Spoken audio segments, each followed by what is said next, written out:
Hello there.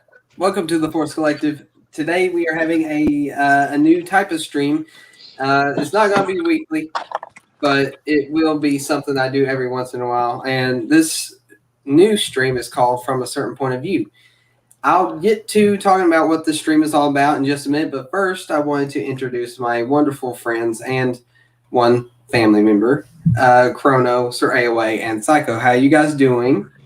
I'm picking up a pizza right now, so I'm really doing fantastic. That's awesome. That's awesome. Pizza good. Yeah. Pizza I'm awesome. great. Good. Awesome. Melbourne is out of lockdown. And that is amazing for everybody that's not in lockdown currently. Suck it, Sydney. And Chrono, how you doing good? Yeah, I'm okay. Good. That's awesome. So today we are going to be sort of I want to say playing devil's advocate and sort of talking about the good in the sequels and stuff like that. That's sort of what this stream is about. That hence the name From a Certain Point of View. But it's not exactly just us complimenting the did I say prequels? I meant sequels. If I said prequels, the sequel trilogy. The sequels have their issues, and a lot of people hate on them. But we are going to play devil's advocate and talk about the good, and maybe even talk about whether they can be saved if they can be. And I'm not. If they can be repurposed. Well, that's why it's called From a Certain Point of View. We all have our points of view. So this is our Please Don't Cancel a stream? Yes, the Raylos, we got to appease them. As you can tell, I'm ready. I am ready for it. Yes, they gave it to us. That's awesome. That is awesome. All right, so we're going to get the bad stuff out of the way first because, there's a lot to talk about on that, but I don't want to make this part like a long portion for the stream. The rest is going to be mostly trying to talk about how it can be saved or if it can be saved or repurposed. So let's just sit tight and let's do this. So the bad, there's plenty of it, but the biggest problem with the sequel trilogy is that it's not really consistent, and we can talk. We already know all the reasons behind that, but for those of you that don't, there's plenty of videos out there. We've even talked about it in some of our streams in the past. So if you want to find out more, just go check out any of that stuff. It's easy to find, trust me. There's a lot of it. But they're not consistent story-wise. They did a great disservice to a lot of our favorite characters. And the world building and character building was junk. Other than that, like, the visuals were good. The acting was good. The dialogue was, for the most part, okay. Except for certain parts that I will mention here. Oh, they fly now! They fly now? They fly now!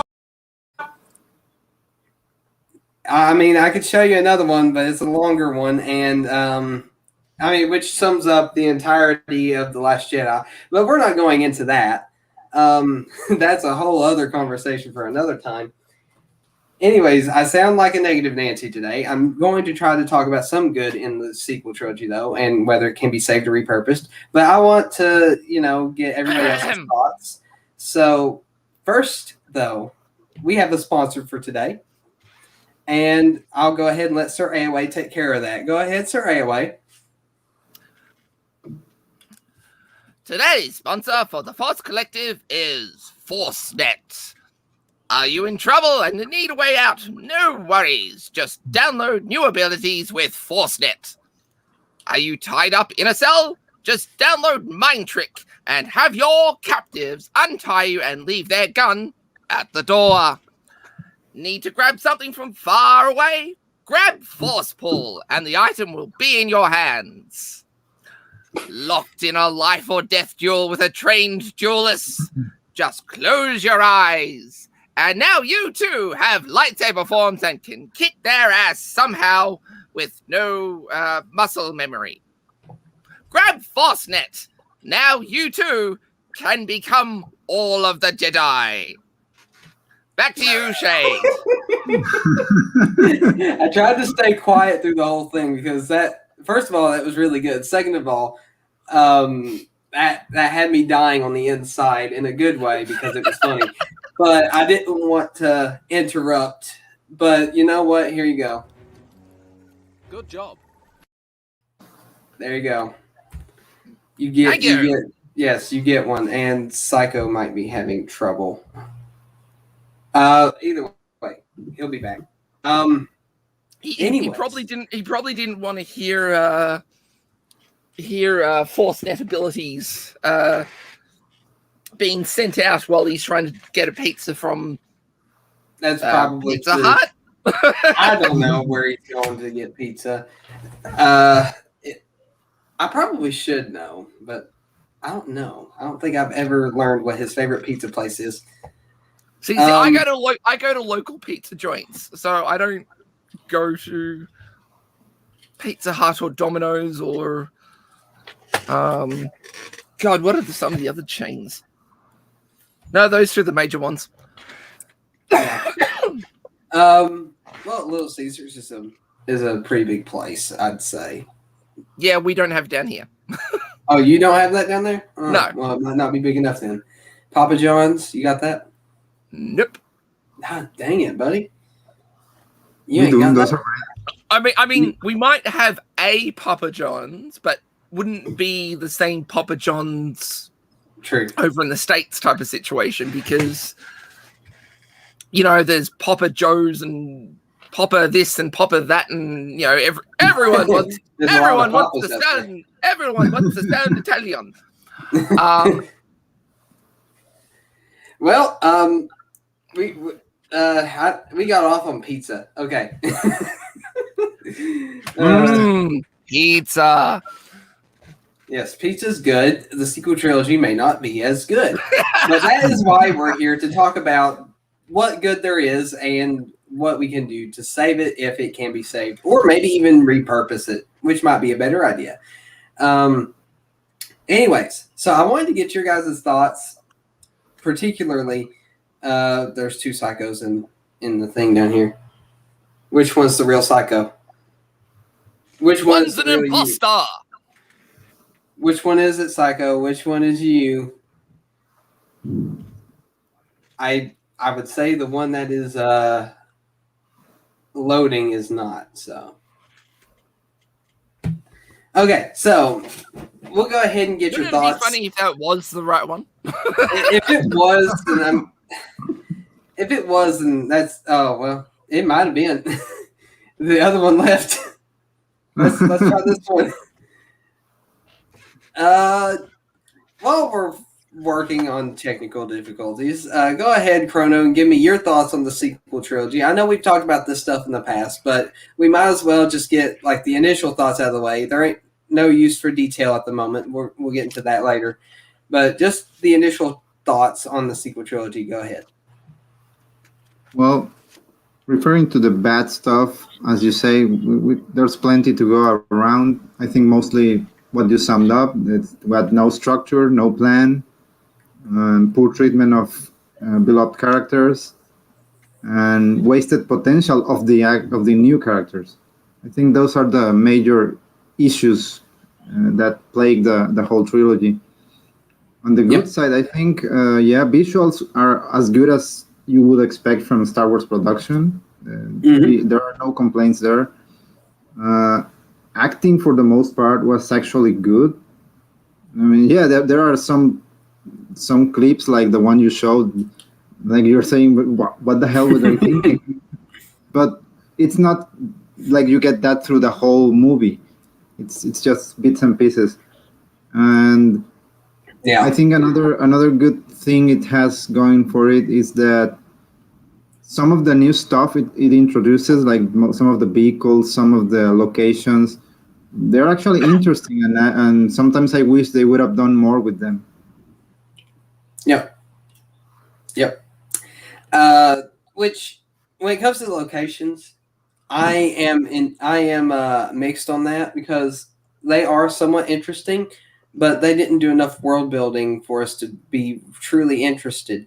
The only things that we seen were sand planets and forest planets, and that was about it.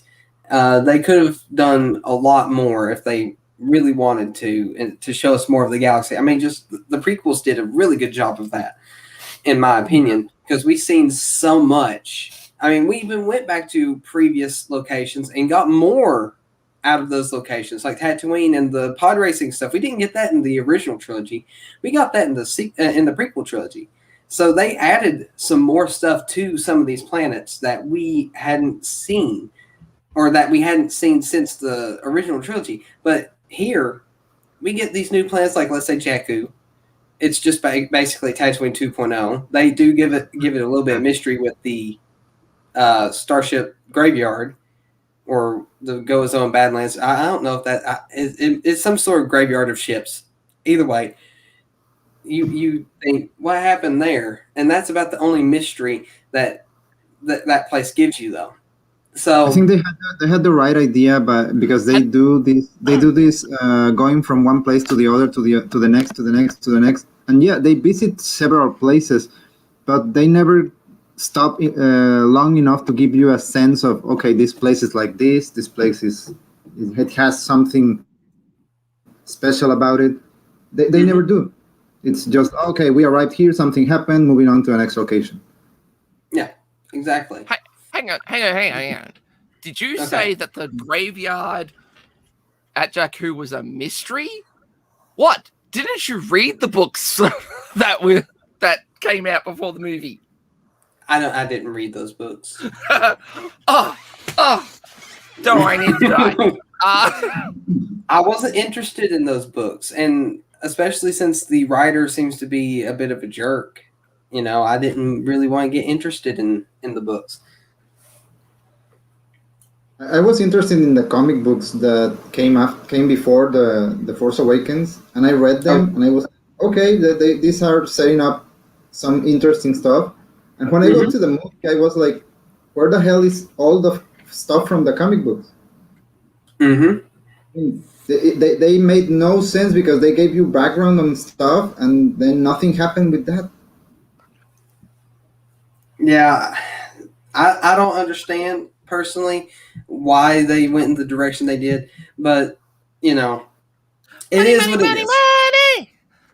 Well, I can't understand why they think that that's the only reason why they should do what they do. Like, money doesn't make everything go around. Like, the people that spend the money are the ones that really make things go around. That's why you don't work in LA. Yeah, but I mean, the thing is that if you look at the entirety of the First Order, it only exists so JJ could get some of that sweet toy money. You're probably right. Because I mean, why create new stormtroopers that look amazing? See, I like the clone trooper armor. I do too. I like them way better. That's the best design. Yeah. So I mean, when it comes to me rating that armor, I'm sorry, I put the First Order down at 3. Oh, I completely agree. I'm just saying, like, they could have went in many different directions with their armor, and I think that it was a pretty good design. Sorry. It's okay. No. I think the option would have been not change the armor, but you can't bring out a whole lot of new toys if you leave it with all the old stuff. Yep. True. You got anything else to say on this, Chrono, about your initial thoughts, or should I move on to Sir Away now? No, I think that's pretty much it. Okay. I know we went into detail with that last one, a little more than I thought we would. We might as well, like, if we have something to say, you might as well say it. So, Sir Away, go ahead and give me your initial thoughts and maybe go into detail like we did earlier. So, Sorry, initial thoughts on whether it can be saved or should it be Well, saved? On the trilogy, just on the trilogy. It looked pretty. True. Frankly, that's pretty much all you can say about it. Well, no, sorry, that's a little bit unfair. I reckon the cast did an amazing job. As much as I hate Mary,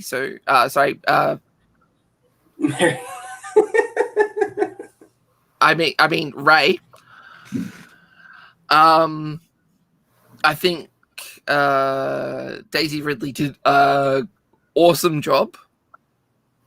I think all of the cast did an amazing job. It was just that they had absolute crap to work with.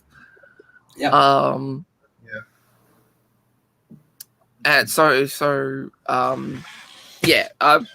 frankly, if anyone is throwing hey, I will say this.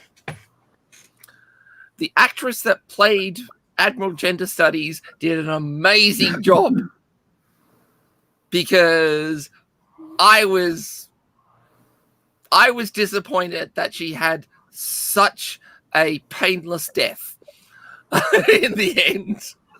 I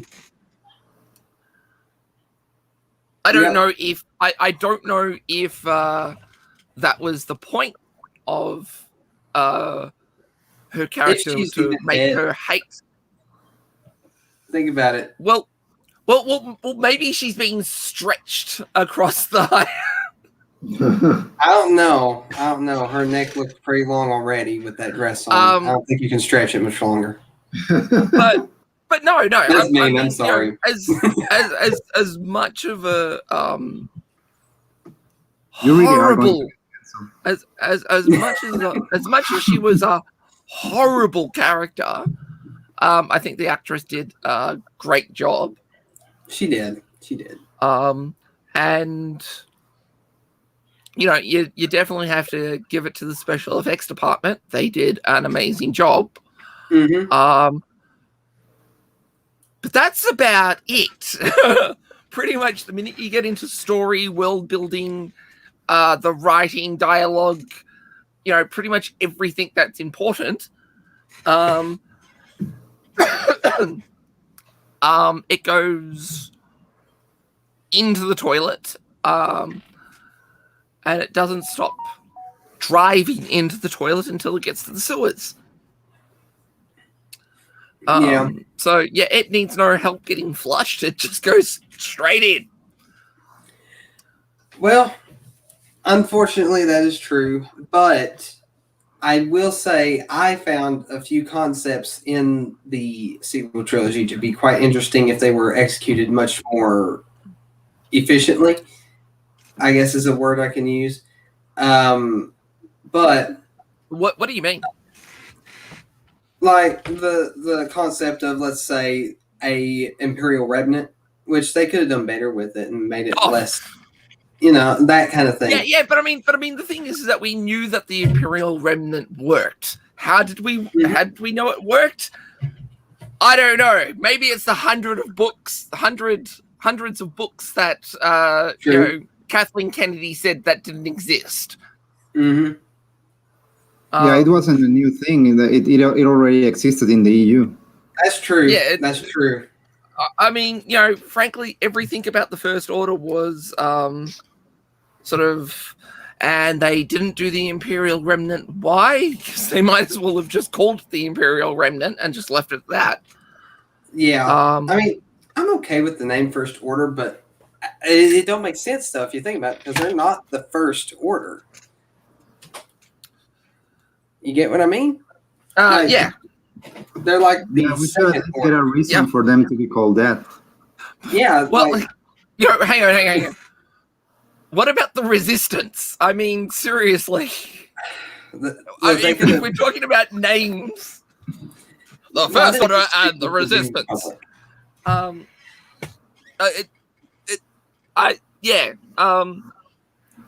They should have just called them the New Order or something like that. Or no, not even that. That if only there was a good reason why they were called the First Order. Like, did they ever explain in a outside book why they were called the First Order in the first place? No idea. I don't really And- know. Why in the world do we have like the New Republic and the Resistance? Why are they two different entities? They didn't give us really any explanation to that in the movies. Oh God, no. And They did give an explanation, but just not in the movies. yeah, that's the problem though. The movies are there for you to get like a majority of the story, and the outside stuff is meant to flesh that stuff out. So Yeah. that's the main problem with the sequel trilogy, is that they use everything else to tell the story while the movies give us a bare minimum of the story. You know what I mean? Well, you could probably say the biggest problems was the stacks of mystery boxes going up to the sky. Yeah. we also can't true. possibly answer any questions because we've got to keep on putting master boxes one on top of each other. Yeah, like how did Luke's lightsaber get into Maz Kanata's castle? Oh, sorry, that's a story for Mystery another box. time. Story for another time, as they say. I mean, See- I think one of the biggest problems that JJ did was he started it in Jakku. He should have started it in the Resistance base, or the Republican, or the Galactic Republic's capital, or Mhm. Somewhere that we can sort of go, oh, so that's why there's something called the Resistance. Well, Not have Lonely Girl on Desert Planet. that is um, also true. And I don't know who you would focus it on, whether you would focus it on Finn or Poe, but it really should have been one of those two characters. If you Yeah. were going to do this whole First Order and Resistance, which, if you sit and think about it for 5 seconds when you're not in the movie theater watching The Force Awakens, makes no sense. And what's worse is that the minute you actually read all the auxiliary material, you sit there and go, but it still makes no sense. Well, see, that's why we're here to talk about whether it can be saved or repurposed. So we're leaning more towards the... I'll make it nice and easy for everyone, and we can end the stream right now. Oh, okay. No. Thanks everyone for watching, but we're done. Yeah, that's the simple answer. So you're leaning more towards repurposed rather than saved, is that correct? No, I'm more leaning towards pulling out from the roots. Okay. Because I feel like go ahead. No, it's okay. Go ahead. Yeah, because the thing is that the more you learn about it, the more you just sort of go, we're 3-year-olds writing this. This makes absolutely no sense. It is absolutely full of it is absolutely full of justifications, not this is where the story would go. So it's like they wrote all the reasons after the movie, not before the movies. Mm-hmm. Yeah. The perfect example is the Galactic Senate and how there were what were they called? The populists and the centrists, I think they were called. And you sit down and read, you sit there and read what they are and their philosophies behind it, and you sort of sit there and go, dear God, we need to get writers out of America. We need to get writers that aren't American because they want to shove their bloody Democrat Republic political crap all over the place. Mm-hmm. None of this makes sense. It's like they didn't learn anything from the past 2 civil wars. I mean, even Europe after World War II went, yeah, let's just change some things because we didn't really change much after World War I, and we got World War II. Yep. Yeah, let's really change things up. But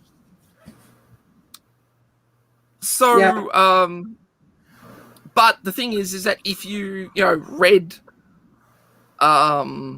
everything about it, even and this is one of the core things that really bugged me is that all of the heroes from the original and prequel trilogies died or didn't die as unmitigated failures. And I'm not just talking about the 3 main heroes here. I am talking about every single named character hero that existed before the sequel trilogies died or ended up being unmitigated failures, including characters like Mon Mothma, Admiral Akbar. I would say Bail Organa, but he kind of died in the original trilogy. Yeah.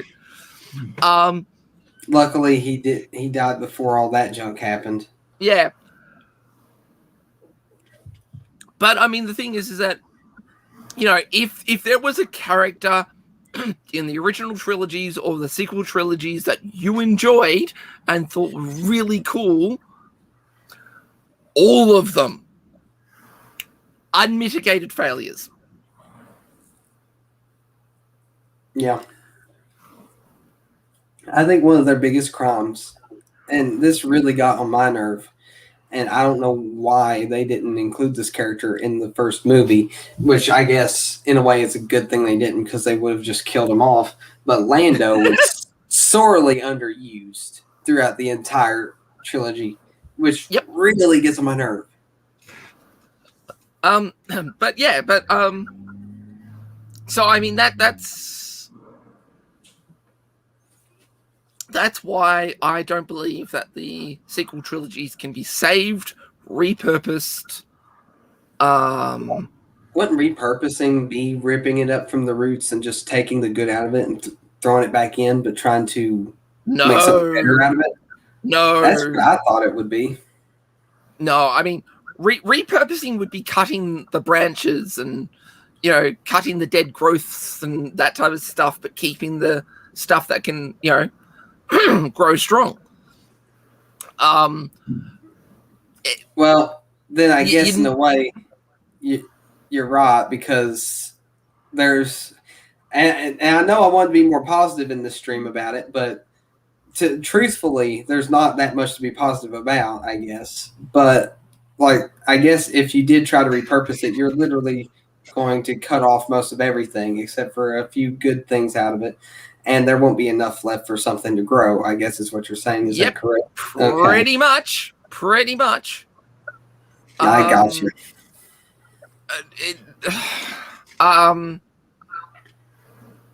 It's there is with the elimination of the New Republic planet, I can't remember its goddamn name. Which that name? Pardon? Did we even learn its name, at least in the movie? No, I don't think so. All we were told is that the New Republic was gone. Yeah, That's pretty it. much. So, makes total sense.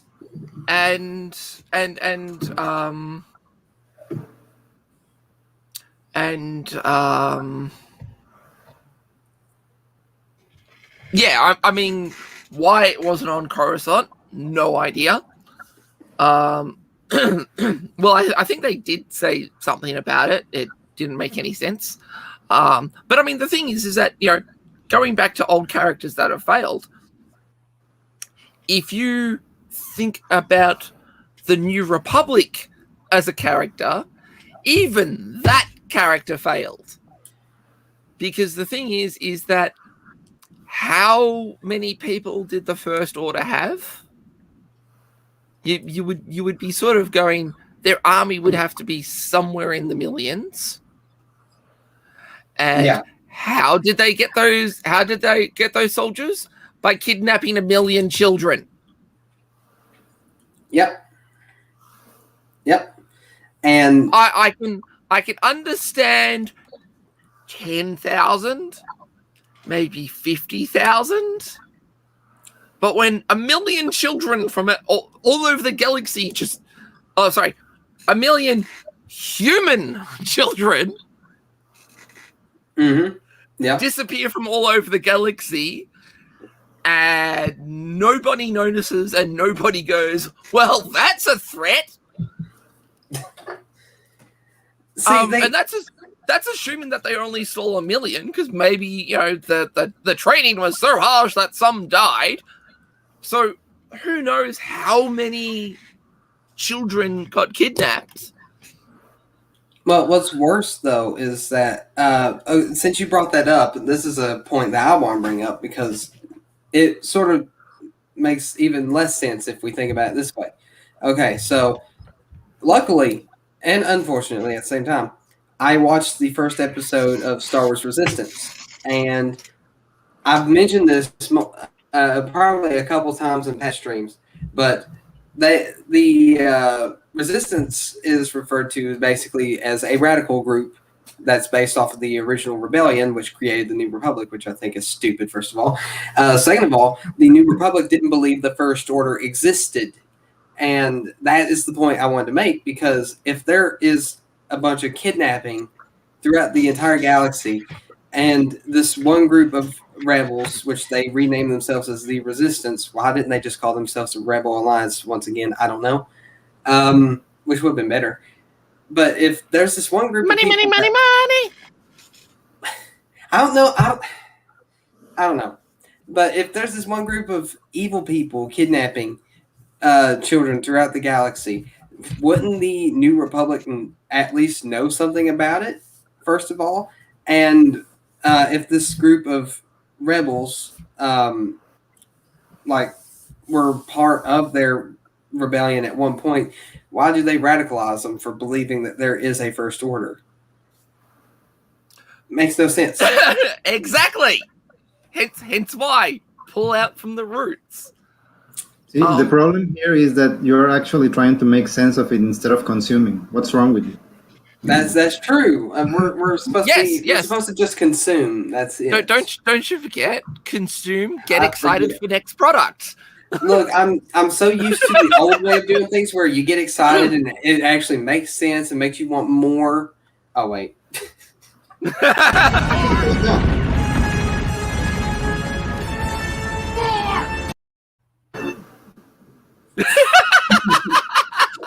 See, now I'm confused, because I don't know if that I should count that as a positive or a negative thing. I don't know. Sometimes, like, if you're in the middle of making a good point and this happens, it sort of takes it away, So it could be positive or negative. It depends on the context. But as I was saying, it's supposed to make you want a surplus, which is another word for the other word. Hang on, don't we have a cooldown timer for that? Oh, that's true. We do have a cooldown. We do. How long is the cooldown? I forgot. Let's go with 2 minutes. 2 minutes, because then you can get your point out and not have it constantly interrupted by more. Yeah, that's a good idea. 2 minutes on the more. Okay, I like that. But it's supposed to make you want more. That's sort of the old way of thinking about it. It's supposed to make you want more, and you're supposed to consume it at the same time, not be repulsed by it, and meant to be forced to consuming the next part if you want to, get somewhat interested in whatever story they're giving. You're not supposed to make sense of it, is what I'm trying to say. You're just supposed to consume nowadays, and it's not like the old way where you made sense of it and consumed. So that's the problem. Yep, absolutely. And it's completely unfortunate. So go ahead. Oh no, I'm just wondering if we're sort of getting into the first topic, or are we just going That's why I was getting ready to diving more into the weeds. Come on, Yes. men, follow into the jungle. Well, as I said, this is called from a certain point of view, and let's talk about if we could use certain parts of the sequel trilogy, and not counting the visuals or the acting. That's just basic parts. I'm talking about concepts like the First Order, even though that was originally in Legends. Was there any original? Let's talk about this first. Was there any original concepts that were actually interesting in the sequel trilogy? And we'll just start with that. Go ahead, Chrono. Do you recall any original concepts that they may have come up with that are slightly interesting? Well, the whole Knights of Ren thing might have worked if done right. I mean, I don't know how original it was because it almost sounded like a different way of calling another Sith faction, which there are plenty in the EU. So, but yeah, things like that, which never came to fruition because they only inserted them in the last movie for nothing. Mm-hmm. But the idea that the idea that there was this group of other people with skills and similar to Kylo Ren, and he wasn't just the only one strong enough to do what he did. It was an interesting idea, and even the whole thing with the First Order, the fact that they were a faction made entirely of kidnapped children, it was stupid to try to make the audience believe that you could have Empire-like numbers from that within the time they would have needed to create all that faction. But maybe in a smaller scale, maybe if they had done it. That's how they created it. Yeah, I know. Forced breeding. Maybe if they had taken that concept to a smaller scale, with a better name, and actually developed the fact that they were another faction, that could have worked. I agree. I completely agree with that. But honestly, I feel like they were trying to go a lot more like Halo, which Halo, they bring that concept and they execute it flawlessly. They kidnap children but leave little clones that end up dying shortly afterward, within maybe a matter of months or a year. Some of the clones didn't even die. So it was easy to believe that Oni would be able to get away with kidnapping children with that, strategy in mind. But the Empire...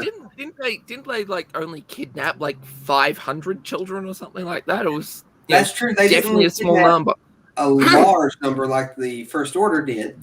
But I'd say that it would have made, like, let's say Halo didn't come up with this concept first. Let's say Star Wars did. It would have been a better idea to have some sort of a way to cover their tracks instead of like leaving people without their children and everybody reporting it, and there'd be like mass kidnappings across the galaxy.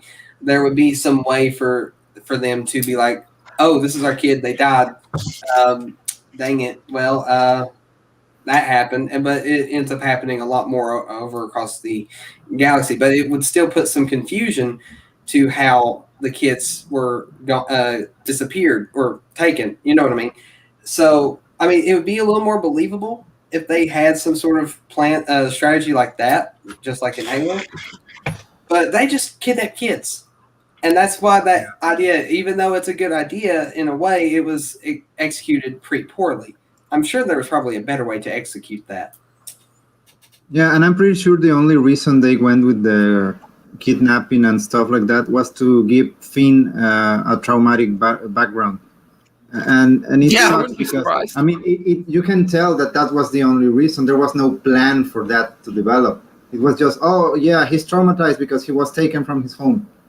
It's like, yeah, but that doesn't tell me much about him other than he has no choice in it. Hello there. Yes, you're completely right, Chrono. Completely right.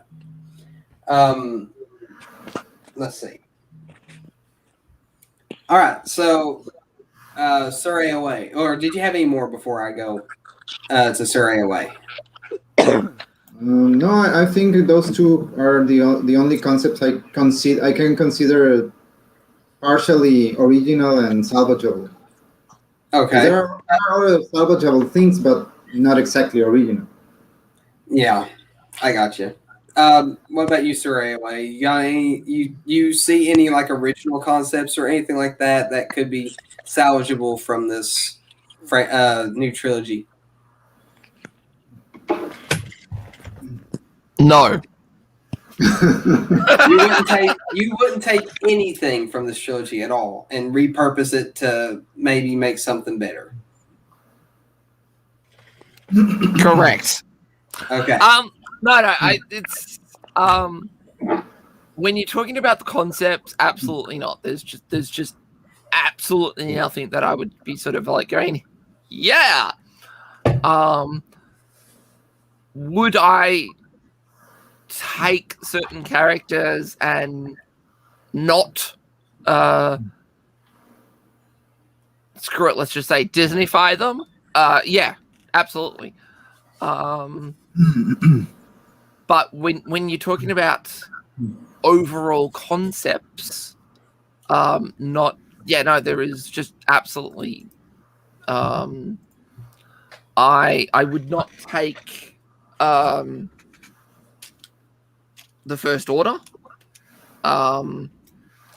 There's actually a good video about how the First Order just doesn't work. I think I've seen that video. And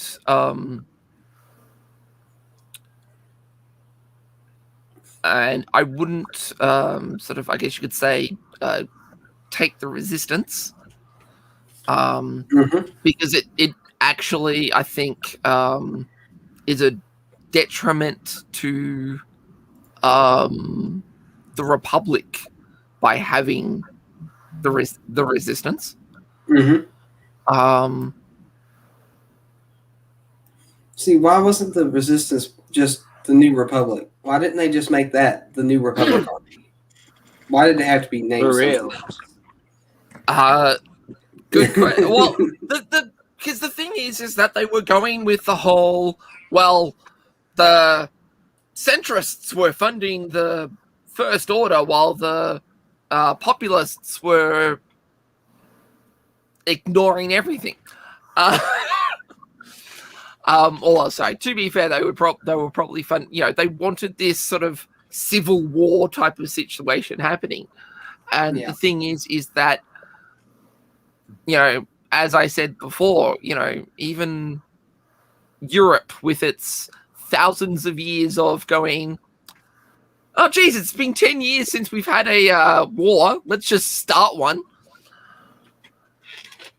Even they, after World War II, went, this kind of doesn't work anymore.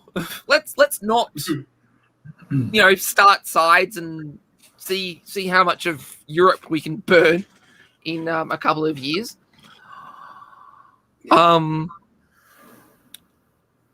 So I mean, the thing is that what was it? The Canto Bite, sort of with Rose sort of going, how can you get this rich? Oh, through war, or however that line went. That's why I think you sort of had the whole Resistance and First Order. Yeah. So that's why you couldn't have, and I mean, as a lot of people sort of pointed out, The Force Awakens was just a rehashed A New Hope.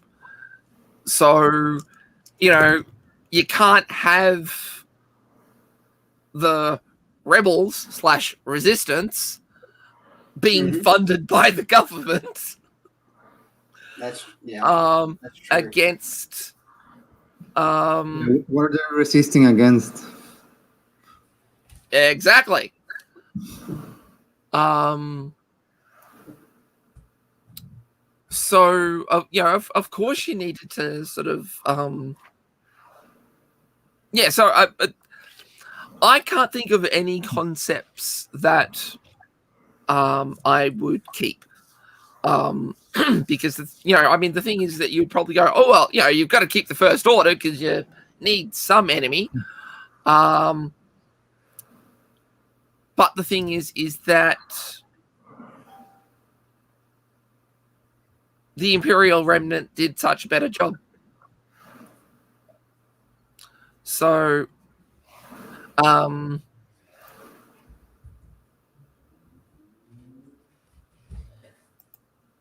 well, I do agree with you on that.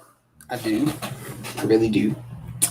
I mean, what were they resisting against? Why were they called the Resistance?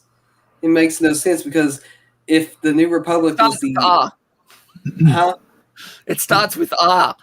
Like rebels. Yeah. I mean that's true, and it also means the same thing as rebelling, being resistant, rebelling, same thing. But and I'm guessing also Orange Man bad. Well, no, that was that. The Force Awakens was 1 year before that election, though. But hey, I wasn't. I'm just being a stirrer. I mean, maybe they knew the future and maybe they were ready for it. I don't know. But basically, you're saying there's nothing much that you could take out. Maybe characters and reuse them to make something better. Definitely characters, but concepts, no. Gotcha. What about for Skyping? Yeah, of course. God, You no. can't have Star Wars without Force Skype now. Come on. Or is it Force Discord at this point? Maybe. Speaking of, we have a Discord. It's in the description below. Join it. Don't forget about ForceNet. ForceNet, yeah, don't forget that either.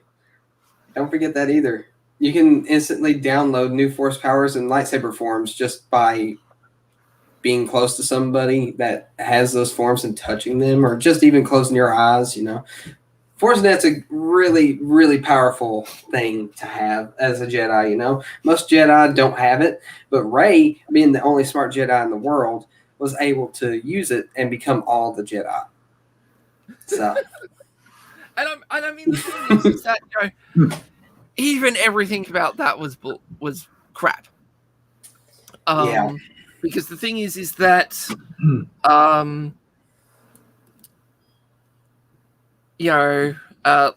let's just say you could download all the sort of lightsaber forms and all that type of situation. You will not have the muscle memory to use them.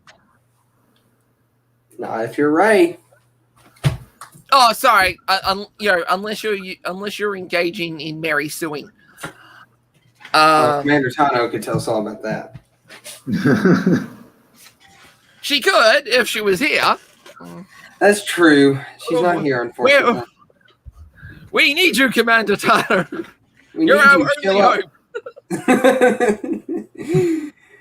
Oh man, she was. I really wish she was able to join. This would be a very interesting conversation. She used to be a sequels apologist. That's what she said. So I'd like to see. I mean, the thing is that after The Force Awakens, even I was a sequel apologist. Right up until The Last Jedi, and it was just like, oh well, yep, no, okay. Same here. I can't defend this. And I mean, the thing is that looking back at it, I can,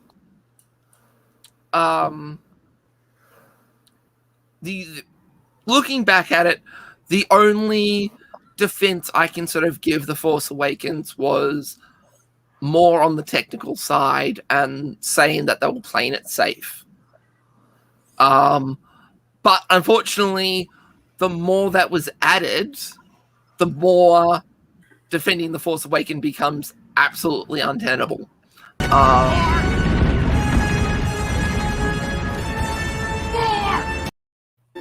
Good catch! Yes. Yes. You said it multiple times. I was letting you get through as much as you could, though. But I think the most disappointing thing about The Force Awakens is that it does nothing with the new characters. I mean, they present them to you in the trailer and you think it's going to be about them, but it's mostly about not even Finn, it's Finn's mind state. Mm-hmm. And yeah, also not Rey, about what Rey might become. And yep. Poe is barely in the damn movie. I mean, he shows up at the beginning and at the end. Mm-hmm. So why the hell would you want new characters if you're not going to do anything with them? And I actually was looking forward to them. I mean, I saw the trailer and I was like, oh yeah, this character who is a pilot and stuff, he looks interesting. And yeah, this black guy who might become a Jedi or something, he looks interesting. Mm-hmm. And even Rey was an interesting idea, but they go nowhere. Yep. They're just there for the ride, and they focus on the cameos and a lot of, actually they focus a lot on Kylo Ren, but on the bad side, because they focus on how he's immature, childish, stupid. I mean, yeah. Why would you show me that? He's supposed to be the next cool villain. He's supposed to be Darth Vader 2.0. Yeah. Poe Dameron. Not going to be. The He-Man of The Force Awakens. Yeah. Oh yeah, absolutely. Ain't that the truth? Ain't that the truth? Hey, we might end up talking about that too, because I like He-Man, Masters of the Universe, but and I've watched the old show, but what they've done, I haven't even watched the new one, but I've been hearing everything, and I thought maybe I'll give it a watch to form my own opinion. But this isn't what the stream is about. I'm getting off topic, but I do want to say, yes, we'll do a watch party, and make sure you have alcohol. You'll need it. Well, that might be a problem. I don't drink, but I will find something to drink that will hopefully help me keep my mind off of how annoyed I will be by the end of the episode, most likely. I watched the first episode and I went, I'm not watching anymore unless I have a serious amount of alcohol on hand to get me through this. Is it like Last Jedi levels of you want to drink alcohol, or is it like just its own thing? It is Last Jedi levels of I need alcohol. Dang it. What's actually, I will be completely fair. What's worse is that that first episode would have probably made a great first episode of the last season. That probably would have been a good idea from what I've heard of it.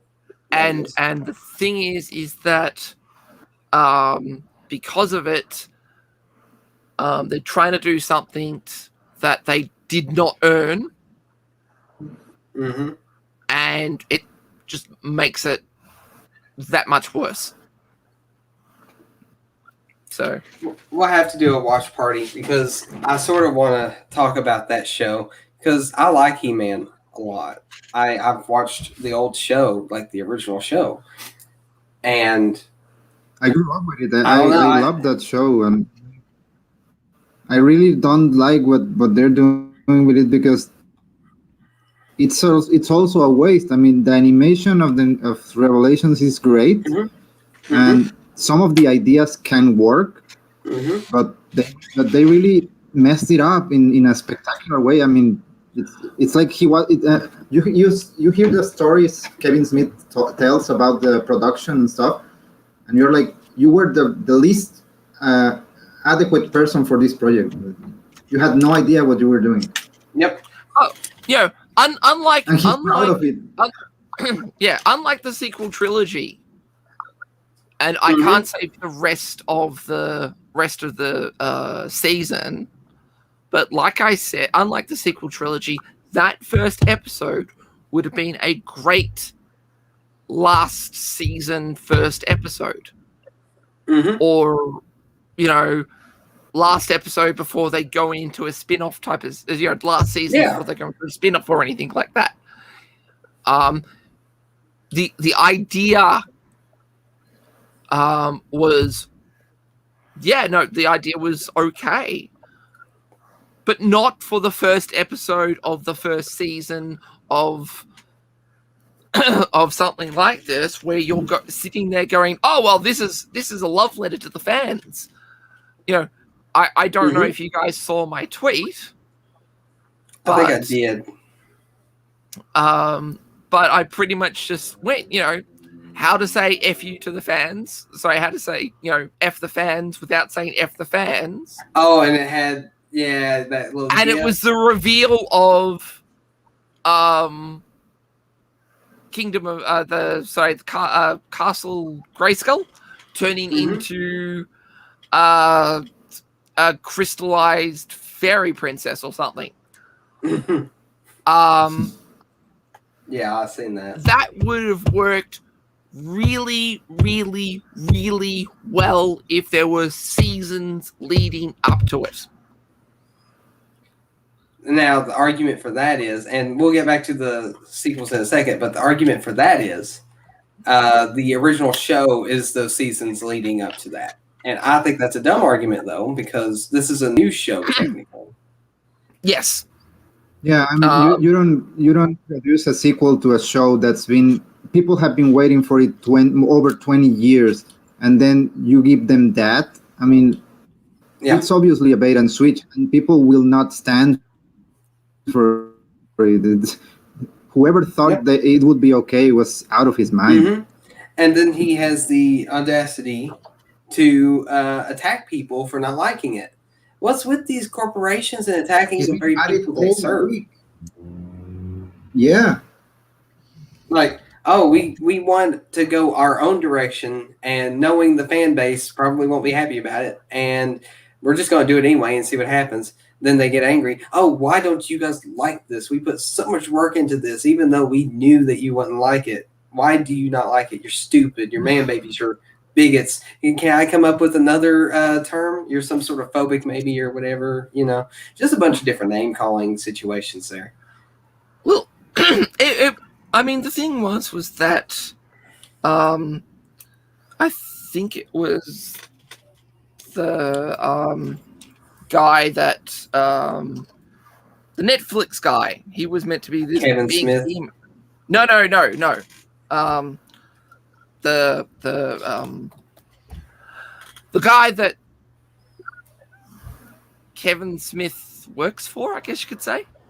Oh, The Kathleen Kennedy to J.J. Abrams. oh, I got you. He was meant to be this big He-Man know-it-all fan. The big thing that was missing was that he was also a giant ideologue. Oh wait, just like Kathleen Kennedy. Yeah. Yeah, exactly.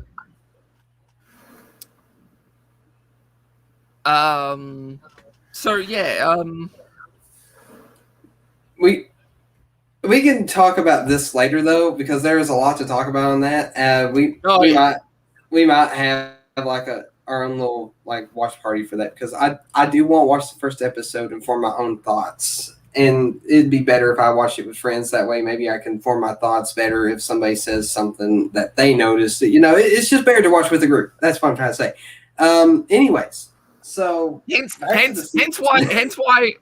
I want to actually sit down and completely get through the Last Jedi and the Rise of Skywalker with friends and copious amounts of alcohol. Well, for the Last Jedi, maybe. The Rise of Skywalker may not as much. But then again, like I enjoy. I'll talk about this stuff later, but I enjoyed the Rise of Skywalker some, and that's all I'm gonna say because I didn't like fully enjoy it. Like it was better than the Last Jedi, in my opinion, but it was its whole other case of other problems though as well. But we'll get to that later. Hey, are we talking about better as in instead of a 3, it was a 3.5? I mean, yeah. I mean, at least it didn't like spit in your. Well, no, it did spit in your face at points. Well, let's just say now I can't really say much about it, can I? Dang it. Look, I've only watched it. It's funny how the more you think about it, the lower it goes. I wanted the stream to be a positive stream, talking about the good in it, but this is really difficult. It is, and the main reason is because it's folly thinking that you can just prune a few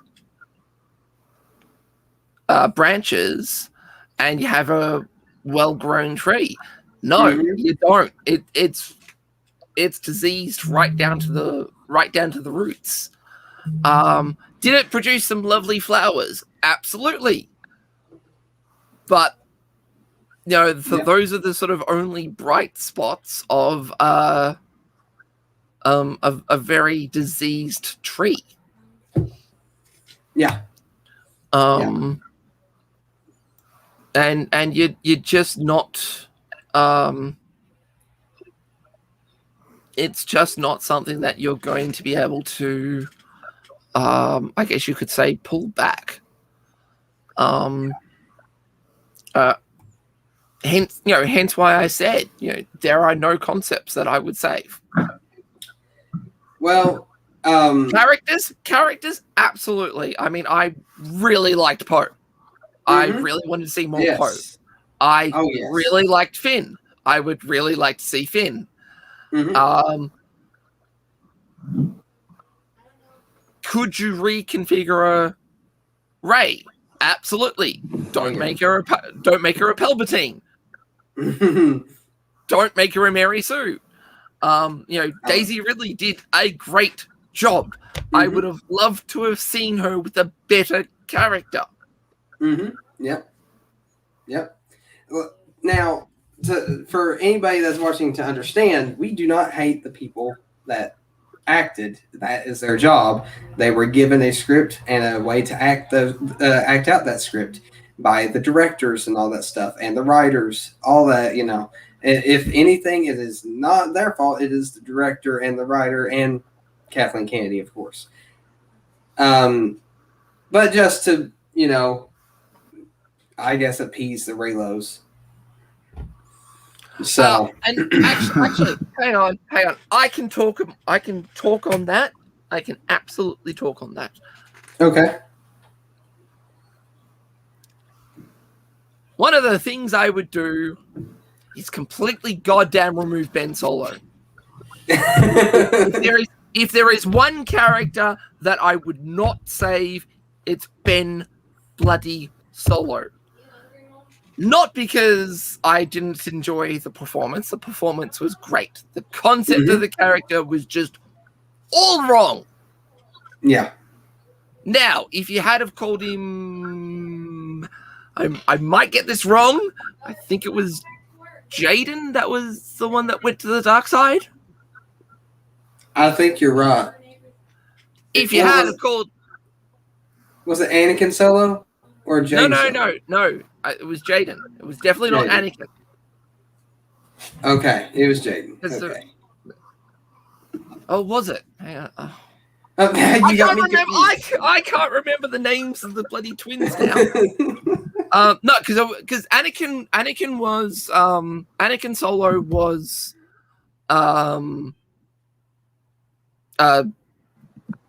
just a single child. It was one of the twins that went to the dark side. Or at least, flirted with the dark side. But yeah. Oh, hang on. I need to look up the character's name now.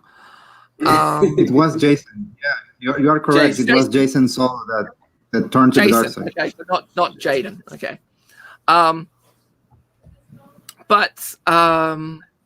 But yeah. So, if they had have called, oh god, I've forgotten the actor's name now. Adam Driver. Adam Driver. Yeah, if they had have called Adam Driver Jason, no problems, absolutely no problems. But to call him Ben Solo, when it doesn't make sense. Who was Obi-Wan Kenobi to Han Solo and Princess Leia? Yeah. An old friend of the father for Princess Leia, and for Han Solo, it was the guy that died on the Death Star. Yeah. The only old fossil. Yeah, that old fossil. Now, of course, would Han Solo go, that old man was just such an old No, Han Solo probably would have gone, oh, it was a shame that, that old man died, but naming my kid after him? Yeah, no. I think we're beginning to see why Han Solo left Leia.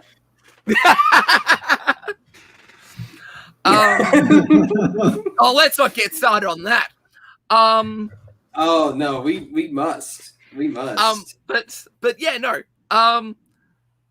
At some point. Ben, it was Ben Skywalker. It should have been Ben Skywalker. It should have always been Ben Skywalker. And the fact that Ben Skywalker did not exist in the sequel trilogy was just, Ben Skywalker was an absolute, complete mistake. And the fact that JJ thought, let's not have Ben Skywalker and let's not have Anakin Solo and Jason. And is it Jaden, his sister? I think you're right. I know her name started with a J. I was wondering. Both of them started with a J. I just couldn't remember. Yeah. It's been so long since I've read the books. I have like a 6-inch figure of her, and I can't remember where it is at the very moment. But I would go look if I could, because I have the figure somewhere, and she's still in the box, and it has her name on it. I can't remember off the top of my head where it is at this moment. Jaina. Oh, okay. Jaden is the one from Jedi Academy. You keep saying right. But that's the guy from Jedi Academy. That's right. I remember that. You're right.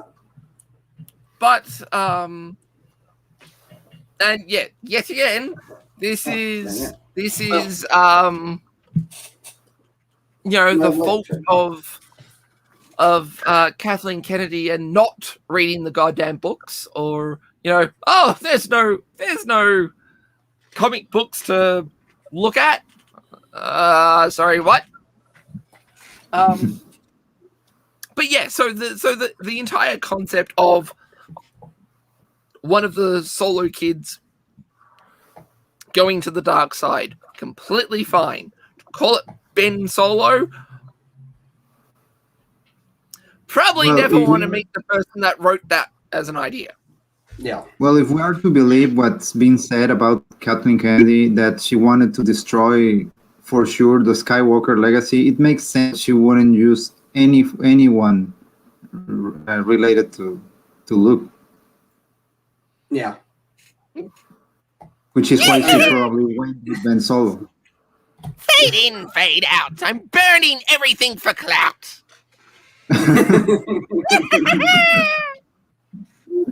You do a really good witch voice. I've told you that before, but Yep. I'll just continue. And here you go. Good job.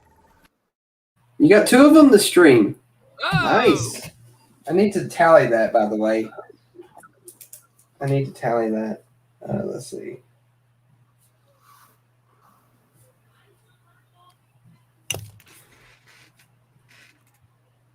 All right, I got it tallied. All right, Yeah, so go ahead.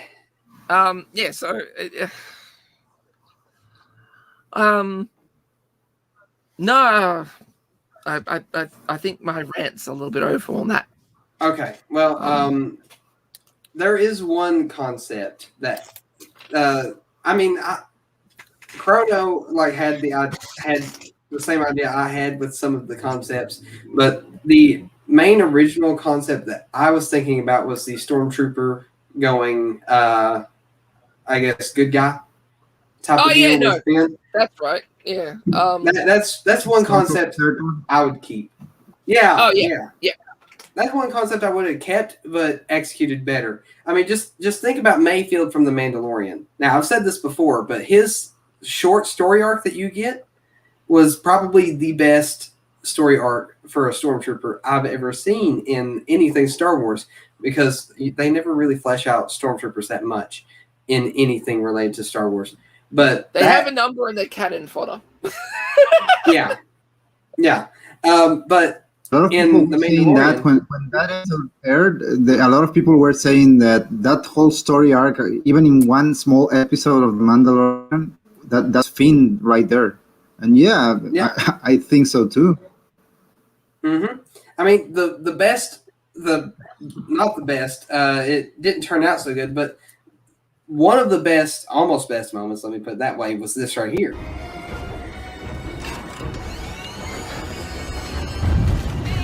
It's too late. Don't do this. No! I won't let them win! Joe, get to the ball. We have to retreat.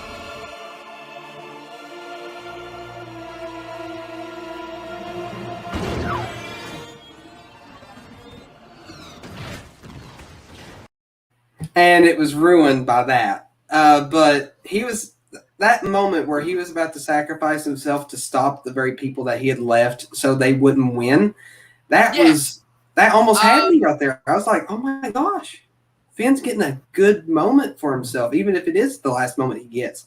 He's getting a good moment in the movie. And then Rose Tico comes in and ruins the whole thing like she does for the rest of the movie. We can talk about that later. But that whole concept, Rogue Stormtrooper, turned good, and maybe would have even turned Jedi if they had went that direction, at least in the movies. They should have done. Which they should have done, instead of what they did do. That whole concept would have worked if they had executed it much better. And so that's one original concept I would have kept from the sequel trilogy. With all that said, But yeah, again, that's probably more character than concept. yeah. Well, I mean, the concept for the character, or the story for the character, I guess would be a different way to put it, and maybe a better way to put it. Not exactly. And I mean, the thing is that you could definitely sort of have an Imperial remnant stormtrooper that joined, didn't know he was Force sensitive. I would guess that the Imperial remnant wouldn't really care or find out because, well, that was Lord Vader, not exactly. You know, that was Lord Vader and the Inquisitors, and I would not be surprised if they were, completely removed after the Galactic Civil War. So there wouldn't be anyone in the Imperial remnant that would be going through looking for Force sensitive stormtroopers. They would just be looking for stormtroopers. Think Now, about that the thing real is- quick, though. The force sensitive stormtroopers thing. Think about that for a second. Like they took them all when they were kids. So what would they have done if they stumbled across a force sensitive stormtrooper? Because kids would do like little kids will use the force and not even realize they're actually doing it. They don't care who sees. So during, but during the thing is that every other for most untrained force users, their first what was it? The first ability would be just enhanced physical ability.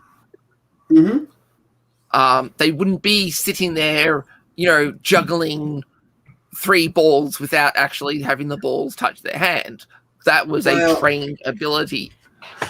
I disagree on that one a little bit, and the main reason why is in the Children of the Force episodes on Star Wars: The Clone Wars, the little Rhodian kid that Cad Bane takes was force levitating a ball, and he was a really little kid, and the Jedi hadn't come to take him yet. There are possibly outliers, and think of Grogu as well. Yeah, but we're talking about Greek. We're talking about Grogu here. Yeah, Grogu actually was at the temple being trained a little bit, so never mind that. But that kid, the little Rhodian kid in that episode, that's what I was thinking of. Whenever I think of force-sensitive children, I don't think of Broom Kid in The Last Jedi, who for some reason knows to hide his force abilities from these people. Because look at Anakin. Mm-hmm. Really strong with the force and can really only just pilot a pod racer. That's true. That's true. And maybe it's different for different kids. Maybe some of them have enhanced senses or reaction times or whatever as a child, and then maybe some can levitate. But either way, what does the First Order do with those kids? I mean, it would have been interesting to see them like kidnapping force sensitive children to make a force sensitive army or something like that. But yet, well, one, there wouldn't be enough, and two, they would need training that they would not, the Imperial Remnant would not have. Not necessarily. They got Snoke, who, admittedly, because Kylo Ren failed to defeat. I am just talking about the Imperial Remnant. I'm not talking about the First Order. I'm I got you. Because the thing is that we're talking about the repurposing of the Finn idea. Yeah. So what would you be using? You would be using the Imperial Remnant instead of the the First Order. Mm-hmm. And let's assume that they don't do any Emperor Palpatine clones or any of that crap. Mm-hmm. But the thing is that if you're doing the whole Finn reimagining, Finn wouldn't be a custodian, was it? Yeah, he was just a janitor. He wouldn't be a janitor. He would probably be an elite stormtrooper because, force physicality increase and perception increase and, just dodging, weaving, and all that type of situation. Oh my God, he's such great. And now I've forgotten the character's name again. I wouldn't be surprised if it was the storyline was a little bit like, was it Inferno Squad from the Battlefront games? I wouldn't be surprised if the story goes a little bit like that. Finn or whatever the hell we call him now, bumps into Luke Skywalker. I like that idea. Um, I think that was Dell in the Dell, game. yeah. Yeah. Or Finn bumps into a Jedi Padawan named. Anyone gonna guess? Ben Skywalker, No, Ben Solo, no, Jaden or Jason no. Solo, Ray. Anakin Solo, Ray. Okay. I was okay. I get where you're going. I was just naming everybody. Repurposing. Yeah, we're talking about repurposing. That's right. That's right. But it's not Ray. It's not Ray Palpatine. It's Ray. Yeah. Random galaxy last name. Whose parents were junkers on Jakku. Yeah. And as you sort of have the similar discussion between Luke Skywalker and Dal of, wait, hang on, the Jedi aren't eating babies, or insert propaganda bullcrap about the Force or the Jedi or the yada yada yada. And eventually it's just sort of, but hang on, you're strong with the Force as well. How can I be strong with the Force? I'm a stormtrooper. Yeah. That would be 100 times more interesting story than anything in the sequel trilogy. Yeah. And that's definitely some way you could repurpose the concept. Well, Actually, that stuff you mentioned about what they do with a force-sensitive kid.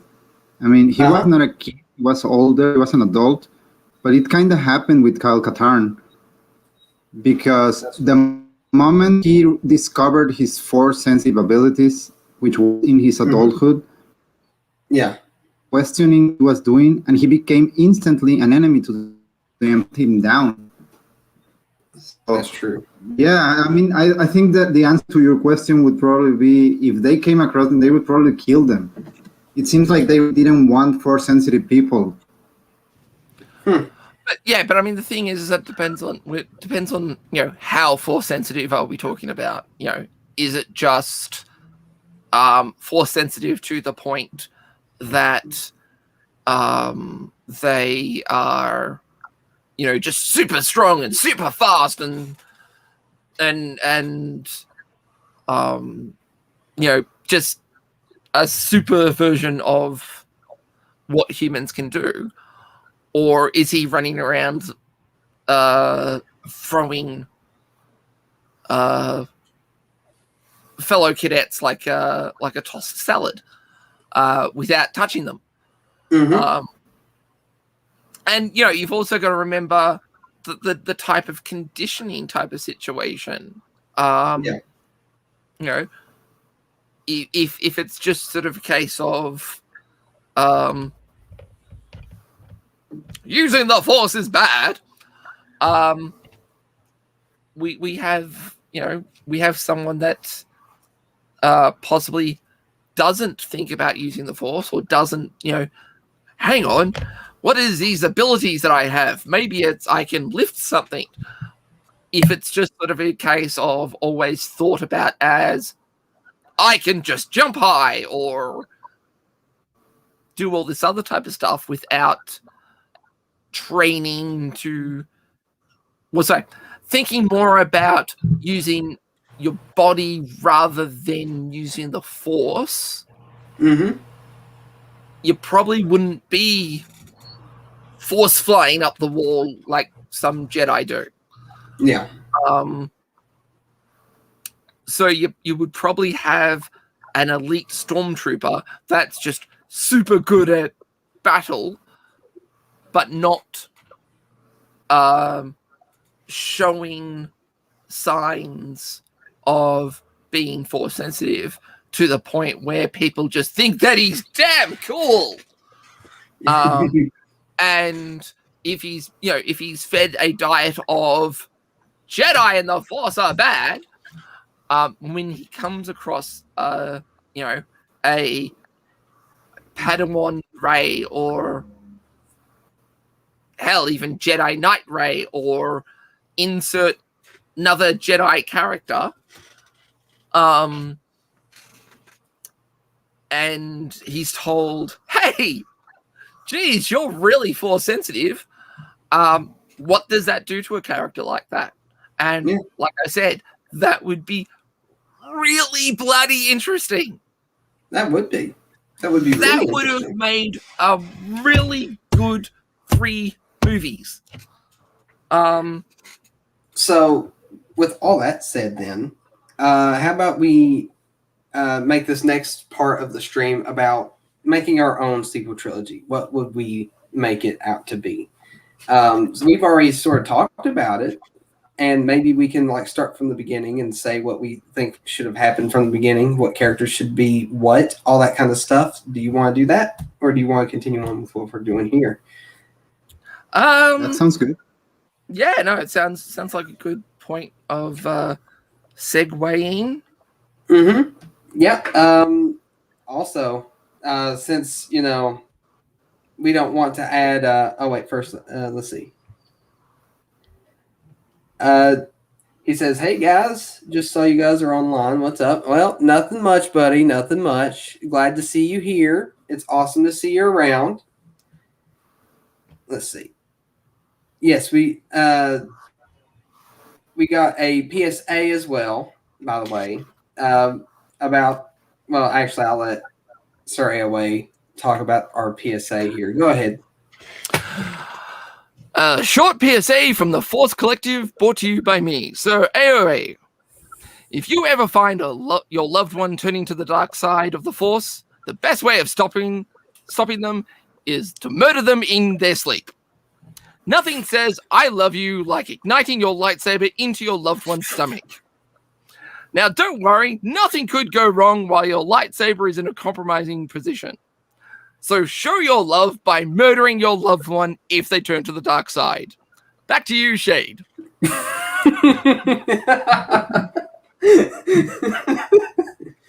Oh gosh. Yeah, that's another reason why we should repurpose the what little good there is in the sequel trilogy, because that is one of the things that you can't repurpose, and nor would I want to. Also, because I forgot to ask, how are you doing, TD? Are you doing okay since you joined us? I'm glad you enjoyed that PSA, by the way. It's awesome. Okay. So, I'm going to give you one of these. If I can find it. Here you go. Good job. All right. So that's number 3. Chrono, you came back last time. So you better start trying to make that comeback soon, because it's not looking too good so far. Anyways, so when it comes to the sequel trilogy, we've already talked about what few things that we would repurpose from it, what original concepts that is. So let's see. Okay. So he says I'm not bad so far. Don't worry, we can Thanks, guys. How are read you? it. Huh? I said, don't worry, we can read it. Okay. But well, we're doing pretty good, TD. Thank you for asking. It was nice to do this little surprise. I guess we can say it's a surprise stream, because I didn't really plan on doing this. It was so Last minute. Not last minute, but we're doing good. We're doing good. Thank you for asking, buddy. All right.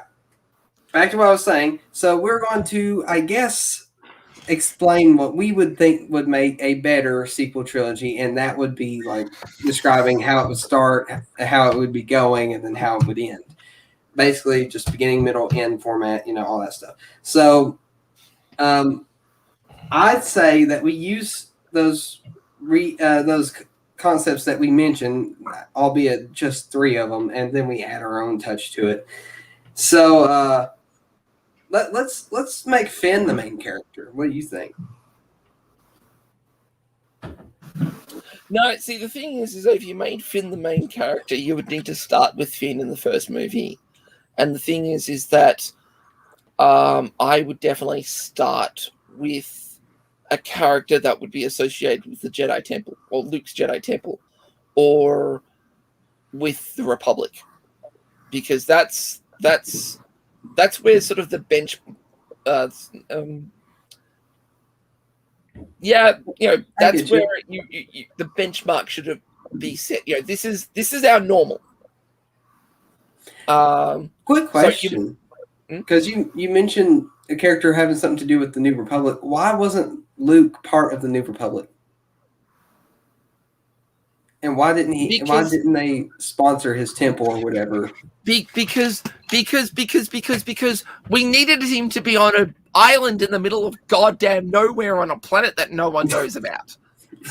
That's why.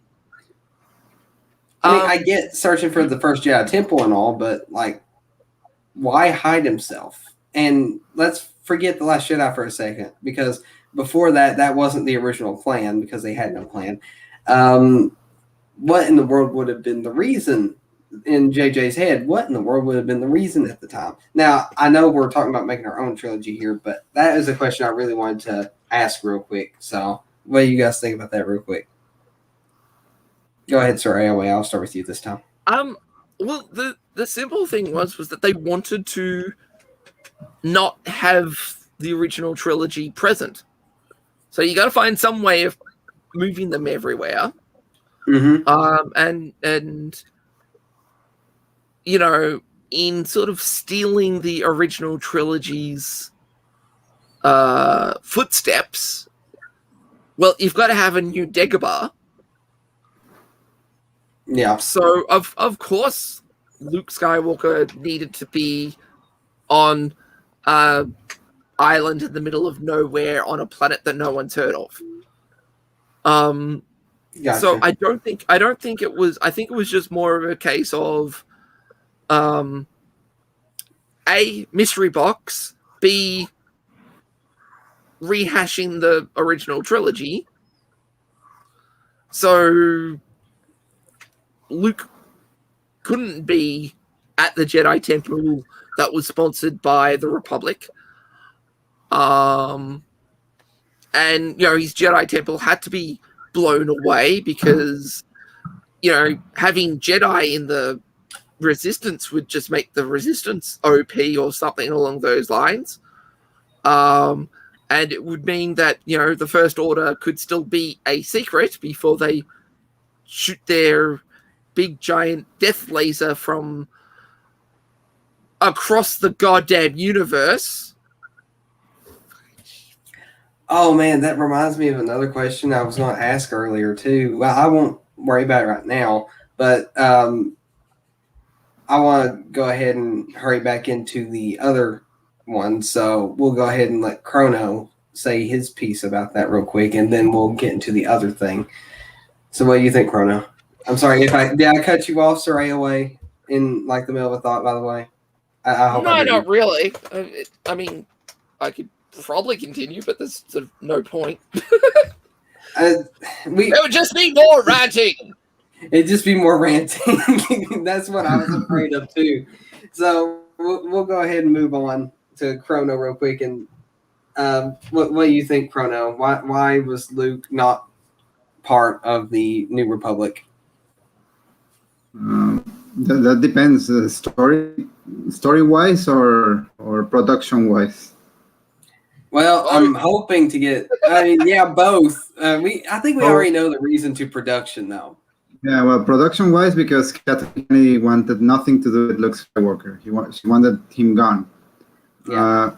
In the story, if I try to some of stuff that doesn't work, maybe we could say that Luke probably felt like he had to do some of this stuff on his own and didn't want to probably be influencing the growth of this new republic. Mm-hmm.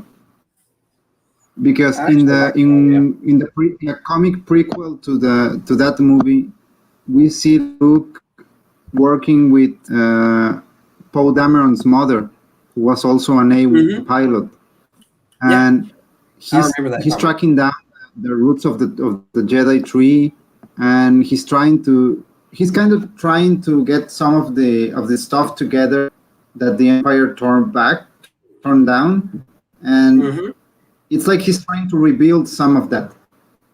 But I guess what they try to tell us with the movie is that at some point, given what happened with Ben, he kind of lost hope, which is stupid because we know it would take a lot more for him to lose all hope. But I think their reasoning, I think the reasoning behind that would be just that he really lost his way and he said, "Oh, fuck the whole thing, and I'll go to the end of the world to just wait for something to happen." I think that's what they were kind of trying to say. Yeah. I like the idea of what you said about him wanting the Republic to grow on its own without his help and stuff like that. I like that idea. And I mean, the one thing you do have to remember, and this is sort of brought up in the Mandalorian, nobody knew who he was.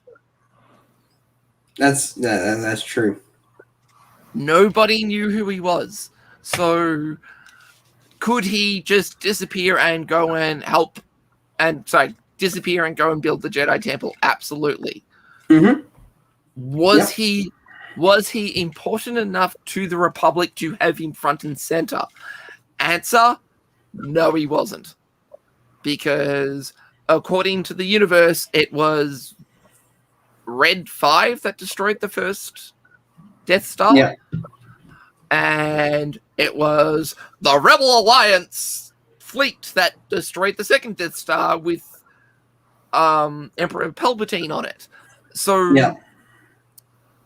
that's true. That's true. Was he a hero to the rebels? Absolutely.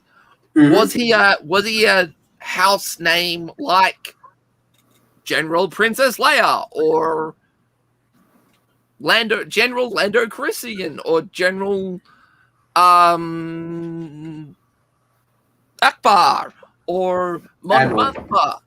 Yeah, he was No, he Joker wasn't. to that deck because he would come in and do this impossible stuff and help them in their time date, but he wasn't exactly one of the leaders of the rebellion.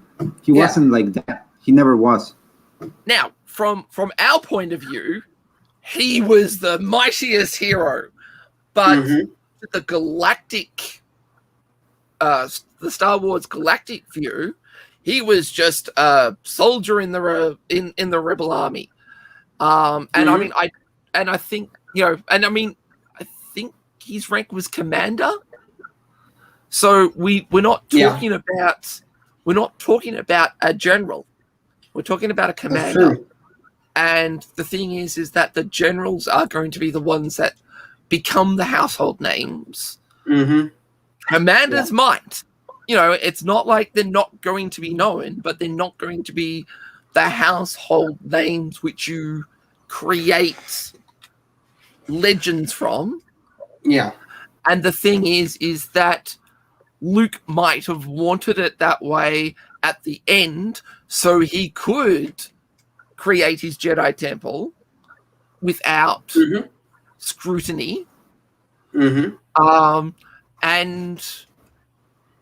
after the foundation is set, then he can sort of go to the New Republic and go, "Hey, I've got this new Jedi Temple." Hell, he could even sort of go, "Hey, we've got this new temple that trains Force people to be wise and protect the Republic." And no, they're not Jedi because the Jedi name has been sullied so much, and they were arrogant asses before the Galactic Empire, and they were the demons of the Galactic Empire. So maybe you can sort of come up with a brand new name, or just say, hey, we can train these Force people to make the galaxy better for the Republic.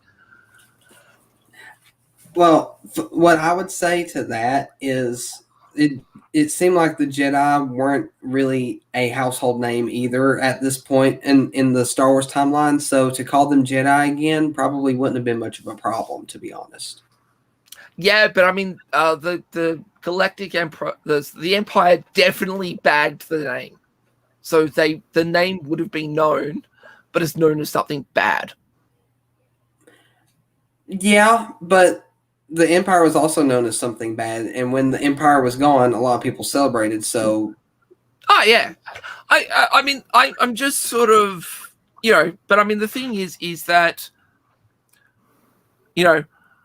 Luke could have easily gotten away with flying underneath the radar.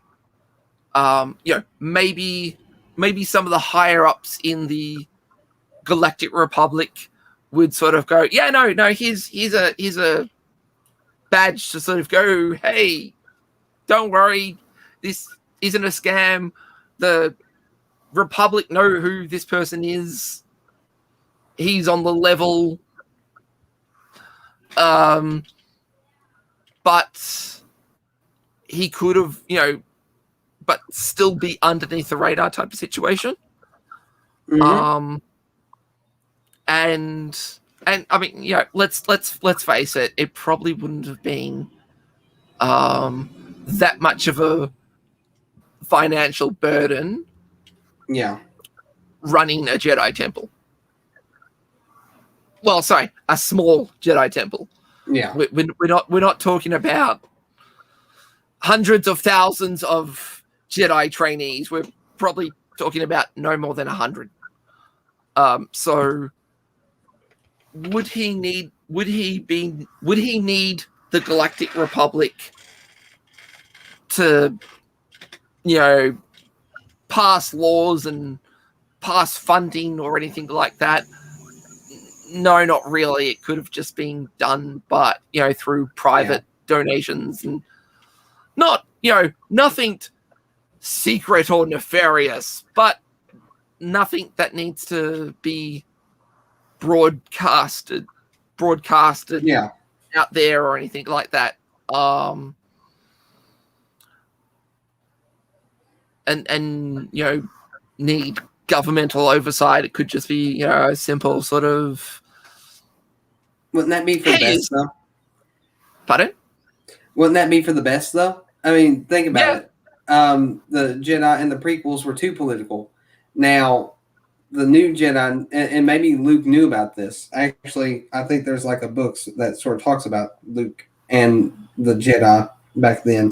And I mean the thing is, you do have to remember is that he has 3 or 4 ghosts of some of the most powerful Jedi. Mm-hmm. That's true. That saw the rise and saw the fall. So he definitely had the blueprint of what not to do. Yeah.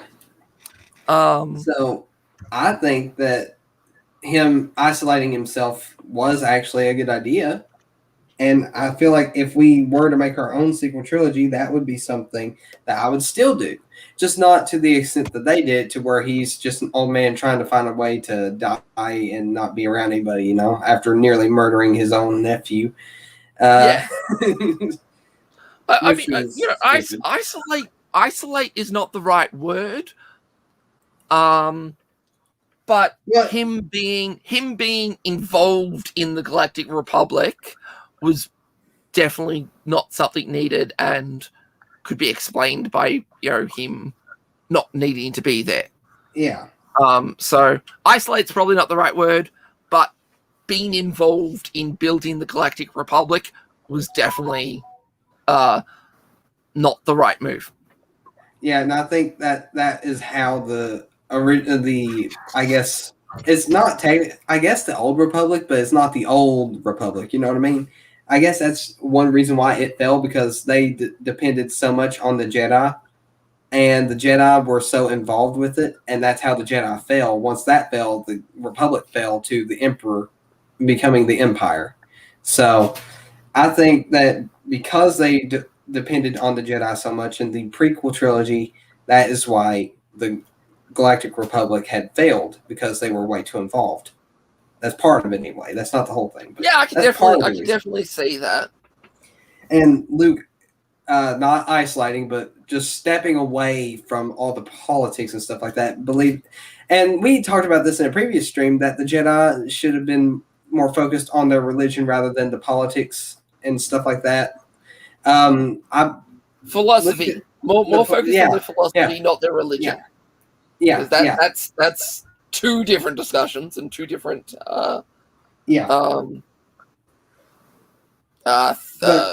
frameworks. Yeah, but like you said, philosophies. But Luke probably, which he in the Last Jedi, he mentions how the Jedi had fallen to an emperor, so he knows his history. So he's probably at this point learned what not to do with the new Jedi. That means becoming involved in any wars that arise, which, if you think about it, the Clone Wars should not have involved the Jedi in the first place, but that was all part of Palpatine's plan, and the Jedi were arrogant and too involved in politics, so they got involved in the war. I don't think it was so much arrogance. I think it was just sort of a case of, for the longest time, they were seen as the peacekeepers. A war started, so what do peacekeepers do? They go and fight. You know, they go to keep the peace. Yeah. So it was understandable that they would get involved. But and actually this actually sort of brings up a good point. But the thing is that seeing how the Republic didn't exactly have its own military structure, who else could you go to? The only near military structure that the Republic had were the Jedi. Was it correct? No, but the connection is there. And funny enough, this brings up another point of a mistake that was written into the sequel trilogy, was that the Republic wanted to demilitarize. Which was, if you're sitting there and you're going, okay, we still have an enemy force running around the galaxy, let's completely militarize to the point where we just have a few ships in space. Which is dumb. That is dumb. Now, do you need to have a bloody military force the size of the Empire? No, that would have been far too big. Yeah. But you know, having a navy that is strong enough that could also call on local planetary militias and stuff, to have enough of a force to sort of go, yeah, excuse me, Mr. Rebelling Planet that is fighting another, excuse me, Mr. Trade Federation that is illegally, what's the word? Sieging Naboo. Blockading, that's it, blockading Naboo. Here is the Republic Navy, GTFO.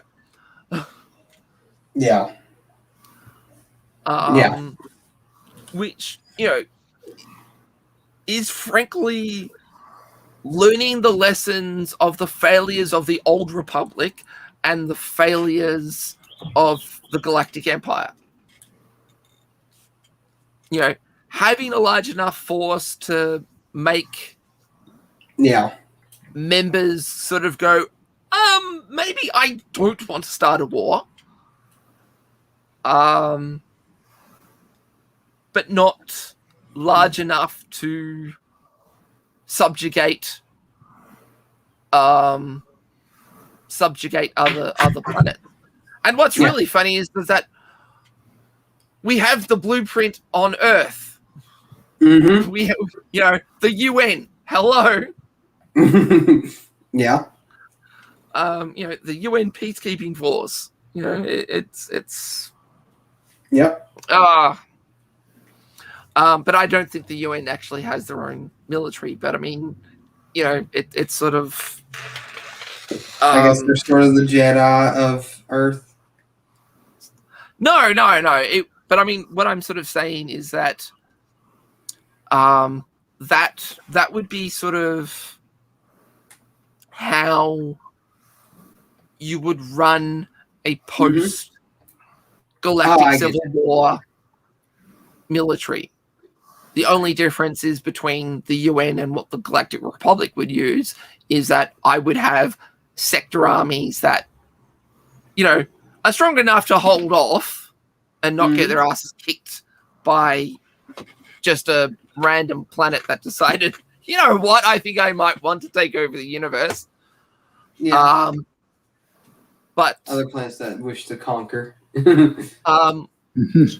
But large enough to be the core of something that could call in planetary fleets and create a substantive military force to keep the peace if needed. Yeah. Or at least blockade two systems that want to duke it out. Yeah. Hey, no, we completely understand that you two have all the legal rights to knock each other senseless, but it's only going to be you two, and if anyone else decides to jump in, we're going to put the foot down on that. Yep. But to sort of absolutely, completely demilitarize to the point that the First Order could exist and have a force large enough to really kick the ever-living crap out of the Republic, that's just stupid. Yeah, I agree. How are you doing? You doing all right, buddy? Let's see. Okay, so don't worry. You're not going to find too many here, Nerd Portal. Yeah, you won't find that many, no. But it's okay. It's okay. Well, at least here in this stream. Yeah, at least for sure. I mean, actually, no, I can't think of anyone that's a regular guest or a host on this. In this channel, that there's only one person I know of that likes at least one of the movies, which is The Last Jedi, and which they're not here, but there's only one of them, and that's it. They think it's the best movie in the sequel trilogy. Now, I don't hate him for it. I may not agree with him, but he's entitled to his opinion. That's completely fine with me. But I'm going to disagree. You might want to click that last message that Noporal just... let's see. The last one? Yeah. Let's see. That one? That's the last one he did. Yep. Oh, thank you. Okay. I agree. I agree with you on that statement. Best RPG ever. I wouldn't say that. I I actually say that on purpose because I always like to see who challenges that. Have you played Tales of Fantasia? Oh yes, I have. All of them. Yep. No, that one is the one that I consider my favorite. That closely followed by Super Mario RPG. Oh, I agree. Yeah. Now, Chrono Trigger is definitely high up on the list. It's just I put those two Those two, and I'd actually probably put Final Fantasy VI in front of Chrono Trigger, but that's it. Understandable, yeah. Yeah, I gotcha. Except I haven't played it. I just want to be involved. Those 4 JRPGs are definitely 4 that you should play. Because I mean, Final Fantasy VI, there are multiple scenes that could definitely pull a tear out of your eyes. And they were only using sprites and text. And and I think maybe 32-bit music. So I'm gonna have to go play that. I'm gonna have to find a way to play those. Because I like RPG games like that. I don't know if you can still get it, but they did do a port on the PS1. I mean, there's probably an emulator out there somewhere that has it as well. Actually, you can probably buy it from the Switch. Oh, really? Yeah. Because they also re-released it on the Game Boy Advance. But yeah, no, there are. If anyone that's a Final Fantasy fan that has Final Fantasy VII higher than Final Fantasy VI in their favorite Final Fantasies, they've never played Final Fantasy VI. If there was a game that needed a HD remake, it was Final Fantasy VI, not 7. Yeah. Oh, see, I've not played Final Fantasy VI. I've partially played Final Fantasy VII. Final Fantasy VII was still a good game, just nowhere near the top. There were far more better Final Fantasy games than Final Fantasy VII. Mainly because, Sephiroth was an absolute whiny little bitch. I'm sorry, out of all of the Final Fantasy bad guys, he's one of the lowest. And any of you Final Fantasy VII stans can fight me on that. Go to his Twitter. Do it. Yeah, bring it on. Bring it on. You just you're not gonna win.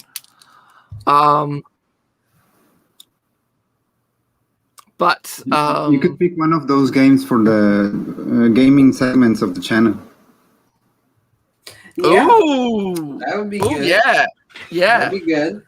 I might do that. I like games like that, so I might do that. Yeah, and I mean the thing is that I do love Final Fantasy VII, but just the level of reverence that Final Fantasy VII has, I believe is just not as deserved. Still one of the better Final Fantasy games out there, and still one of the best JRPG games out there. Just not as good as, nowhere near as good as 6.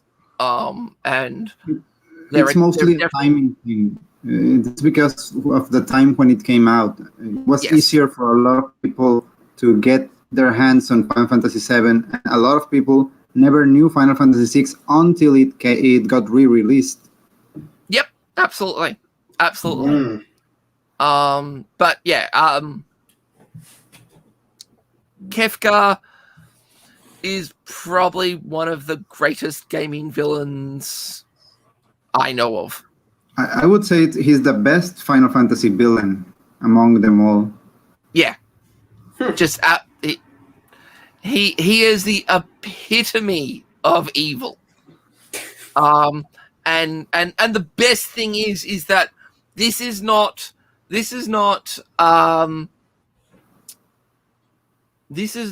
oh, I'm a good guy from a certain point of view. No, this Kefka was just straight out crazy. You might be able to say, oh, you know, he was only like that because he was driven insane by his research or something like that. But he was just no redeeming bad guy. You know, no Thanos sort of understanding. He was just straight out batshit crazy, psychopathic, evil. And the best part was that he was actually successful at doing that.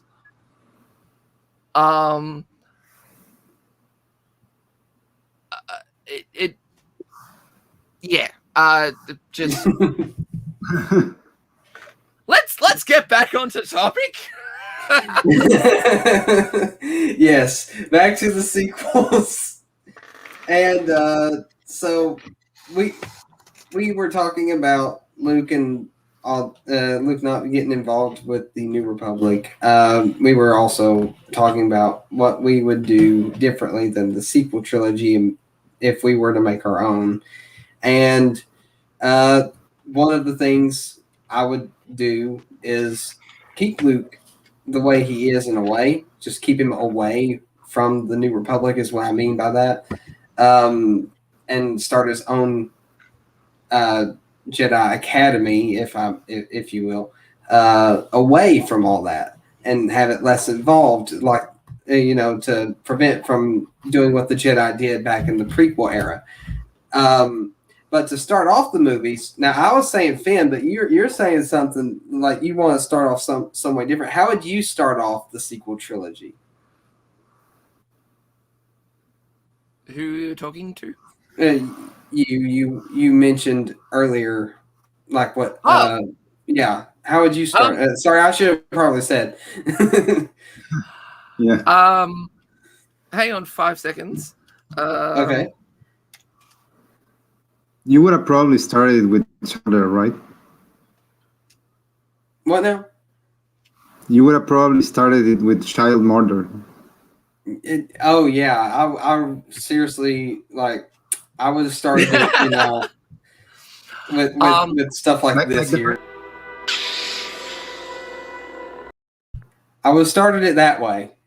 But well, I mean, the thing is that I would have started it at the Jedi Temple.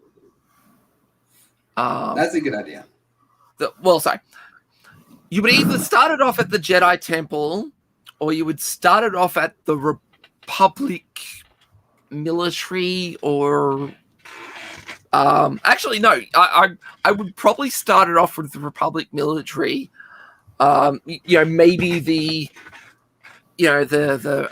Intelligence Bureau, with something along the lines of there seems to be a plot to find the Jedi Academy and destroy it from the Imperial remnant. We better send some agents over to tell Luke. And what agents would they send over? Well, they would send Poe Dameron. And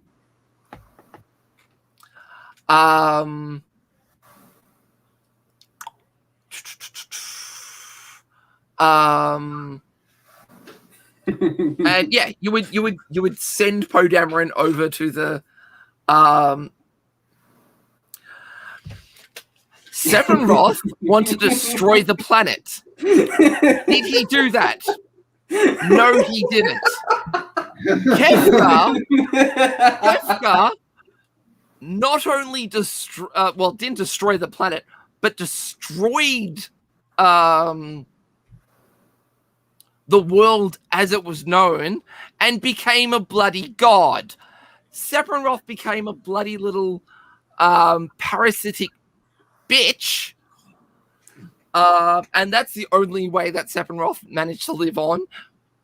At which point he didn't live on because he decided to suck on someone else's soul and it failed at that.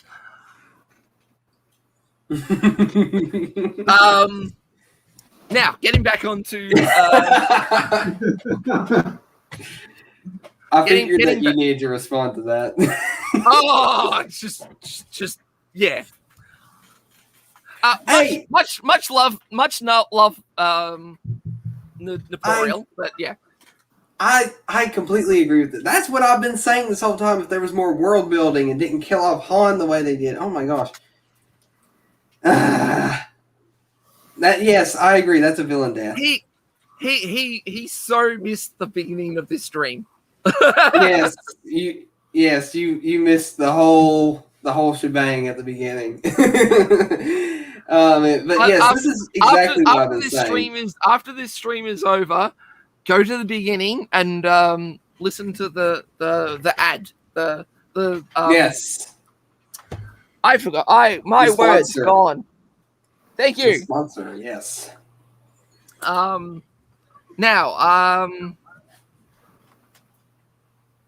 but yeah, so you have Kylo Ren, not Kylo Ren. You have Poe Dameron fly over to the Jedi Academy to, help or do something. Where you would probably have to make her a Jedi Knight. You probably couldn't have her as a Padawan.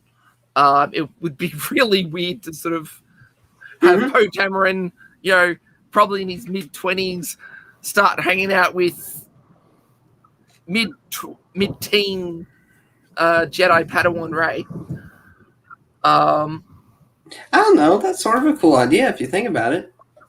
I mean, well, the thing is, and this is where I would sort of go Jedi Knight rather than, wouldn't say Master, but Jedi Knight rather than Padawan, is because then you could train Stormtrooper Finn when he finally leaves the Stormtrooper Corps.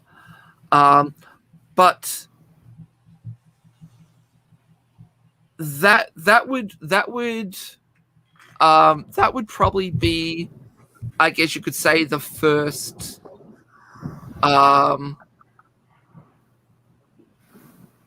that would probably be the first movie, sort of the trying to figure out what the Imperial Remnant is trying to do with the Jedi Temple. Mm-hmm. And also getting Finn away from the Imperial Remnant. However that goes. Okay. And you could probably have the lead bad guy being sort of the sequel trilogy of Darth Vader being Captain Phasma. And actually give her be this highly trained badass that could go up against a Jedi Knight with maybe a Beskar sword or something like that. Why not just like a poorly constructed but still efficient lightsaber? Like no, because that would be too. Then that would mean they would want to keep Finn rather than get rid of him, because the thing that would the inciting incident to move Finn away from the Stormtrooper Corps would be the realization that he's Force sensitive, and that's why Captain Phasma would want to take his ass out. I get you. No, I get that. Yeah. And, you know, I don't know what you would make the underlying plot of why the Imperial Remnant would want to get rid of the Jedi Academy or how they would get rid of it. I have an idea on that. But I would not use another goddamn Death Star. No. Maybe a powerful laser that could, just annihilate a city in one shot. That's fine, but not bloody another Death Star with super duper duper laser. But also, I don't know what would be the driving force behind the Imperial Remnant wanting to get rid of the Jedi that would make the Imperial Remnant want to.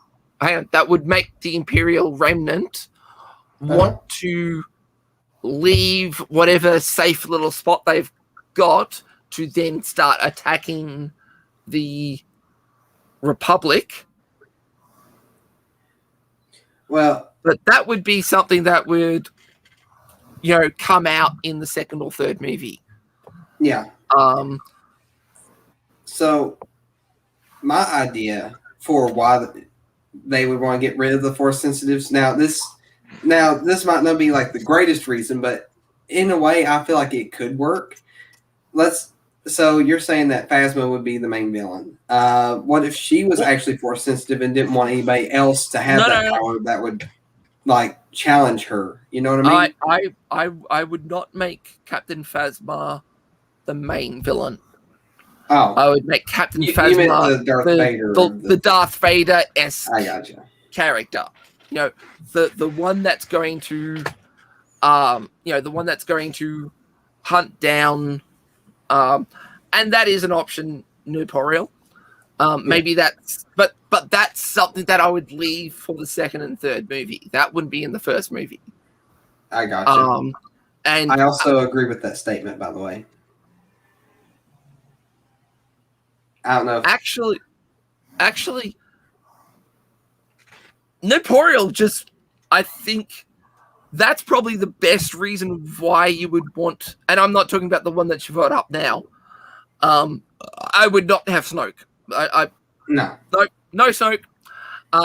But something like the Starforge would be a perfect reason why the Imperial Remnant would want to attack the Jedi Academy, because maybe that's where the first key or app key or insert thing is. Or maybe it's, got the map to where the first key is. And that's why they go flying off. And that's where Finn would probably start hunting Rey and Poe. And that's where, at the first key, that's where probably Finn would get the realization of, oh, he's Force sensitive as well. And one of Finn's team would probably then try and kill him, or at least, tell Captain Phasma and then try and kill him. At which point, Captain Phasma becomes the character that tries to chase them all down. Mm-hmm. And I would probably have Captain Phasma actually capture Finn. Mm-hmm. And essentially the end of the film is Poe, Rey, Luke, maybe Han as well, trying, and leading some other characters, maybe Lando as well. Mm-hmm. Well, actually, maybe not Lando. That's probably a few too many old people in the team. But lead an assault to rescue Finn because of another reason that he's important. I don't know. I'm just pulling things out of my head right now. I mean, I wouldn't make it a full-ass invasion or anything, but just a small elite squad and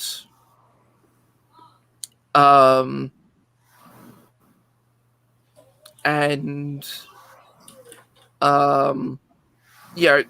you finally rescue Finn, and this is the point. Han gets cut off. Mm-hmm. And the only way that the mission will succeed is if Han sacrifices himself. Because, Harrison Ford would want to be out by the first movie. Yes. But, there's two choices. The mission probably failing and them trying to rescue Han, or the mission succeeding by Han sacrificing himself. And given the fact that if this was going to be an actual thing, Harrison Ford would have wanted out in the first movie anyway. So either way, Han has to die one way or the other. Unfortunately. But it would be a heroic death. Yes. Enough time to sort of, get the hell out of this wherever they are before you get captured. Actually, you would probably then need Leia in the team as well, but maybe in a cruiser, like hovering around the planet. And have the whole "I love you, I know" spiel again, and Han blows up the facility they're in or something like that. But actually have a heroic death that means something. By the way, thank you, Nerd for Real, for joining the Discord. We're gonna have a lot of fun in there. Congratulations! One of us. One of us.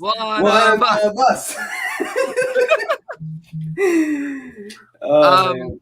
That's a good one. That's a good one. But yeah, that is pretty much how I. And hey, there are a whole lot of blanks in here, but that is pretty much how I would end the first movie. Finn is officially on the good side. Mm-hmm. Captain Phasma is the Darth Vader-esque character. Yeah.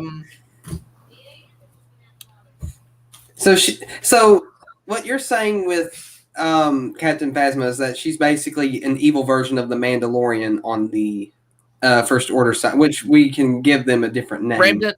Remnant, yeah. Let's just leave it as Remnant. Let's not try and invent everything. Let's do that. Or reinvent everything. Yeah. So, like her armor is not made of Beskar. It's made of like a. Let's say though, let's make Phasma a Mandalorian. No, see the thing is that would be sort of creating a more Boba Fett type of situation. You would really want to keep it sort of. Well, yeah, you're right. Dang it! I'm trying to come up with something to make it a little more interesting. She just needs to be the badass. Yeah. Why is she a badass? Because she's just really trained and maybe the armor's a little bit more cybernetic and just specialized and just there's a whole lot of go. Why not make her like a foundling like the Mandalorian then? She don't have to be like full-blood Mandalorian, but I mean, I hate the idea of her armor just being built from a starship and being like as resistant. Yeah, but I mean the thing is, the Empire had Beskar steel, so there is no reason for it not to be. It might not be as good as 100% good as Beskar armor, but maybe it's got some Beskar steel in it and okay and all that.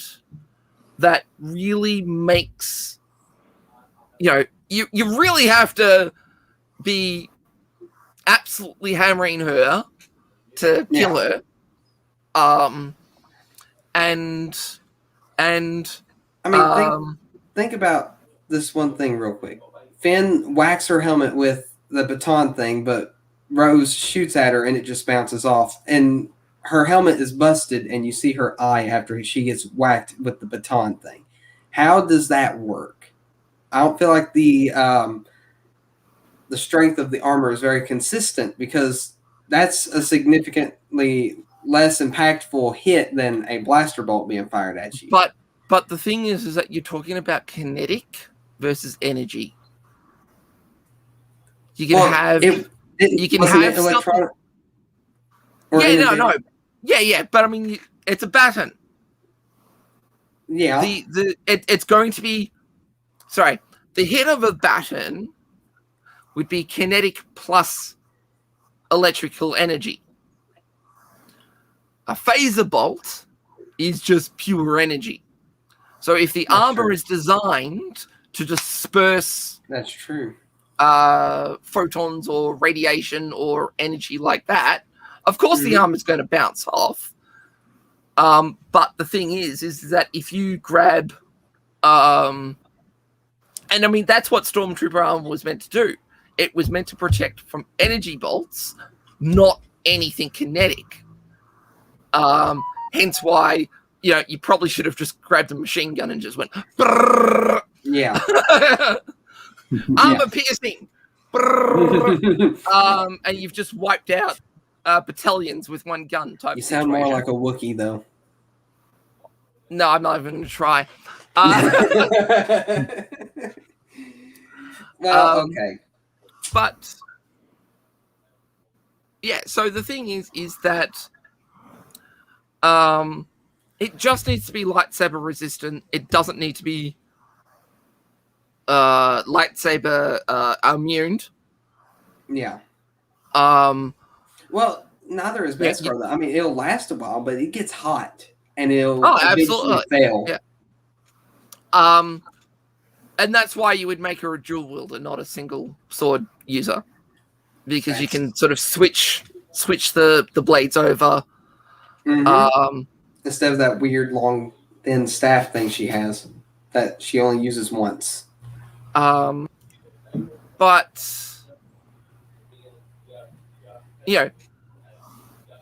she needs to be seen as very unstoppable.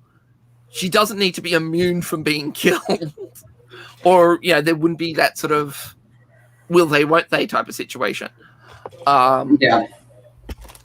But the thing is that you keep her alive until the third goddamn movie. Yeah, I agree. And you would probably have the third movie on, as Nuporiel said, you'd probably have it on the Starforge, because that would be an awesome sort of reason why the Imperial Remnant are being very aggressive. And you would probably have Finn v Phasma, and then maybe Poe, Rey, and maybe Luke v the overall big bad, whoever that is. I don't know. That is actually a good segue, though, into what I was about to ask.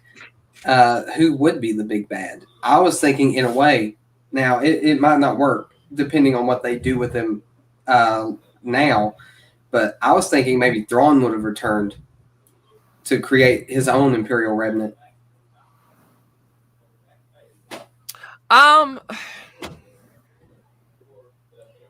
Actually, it would make pretty much. It would really make sense if you had one of the bad guys be another governor or one of those officers who took control, because we know that when the Empire was whole, they were no. He's dead.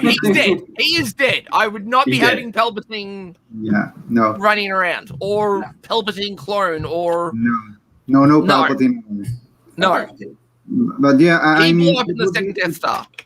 it would make sense to have kind of a conflict among the remnants, because they play it like the First Order is just this unified huge group of Imperial remnants, but there were many, and a lot of them didn't see eye to eye.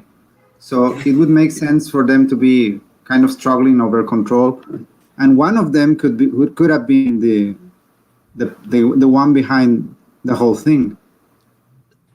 And Yeah. just thinking about it, I would not have Thrawn as the leader. I would wouldn't have have Thrawn? I would have Thrawn as the second in command. Okay, I get it. Yeah, I like that. Yeah, that could work. He's definitely sort of he would almost be a foil of Leia, Akbar, and the military, Yeah. where the big bad would be a foil for the Jedi. Yeah. And the thing is that I would almost have it that Phasma is either dies or is defeated. Mm-hmm. I would have the big bad, whoever the hell he is. Actually, I would probably have the big bad, get into some special star-forged armor that would take, 2 Jedi to kick his ass.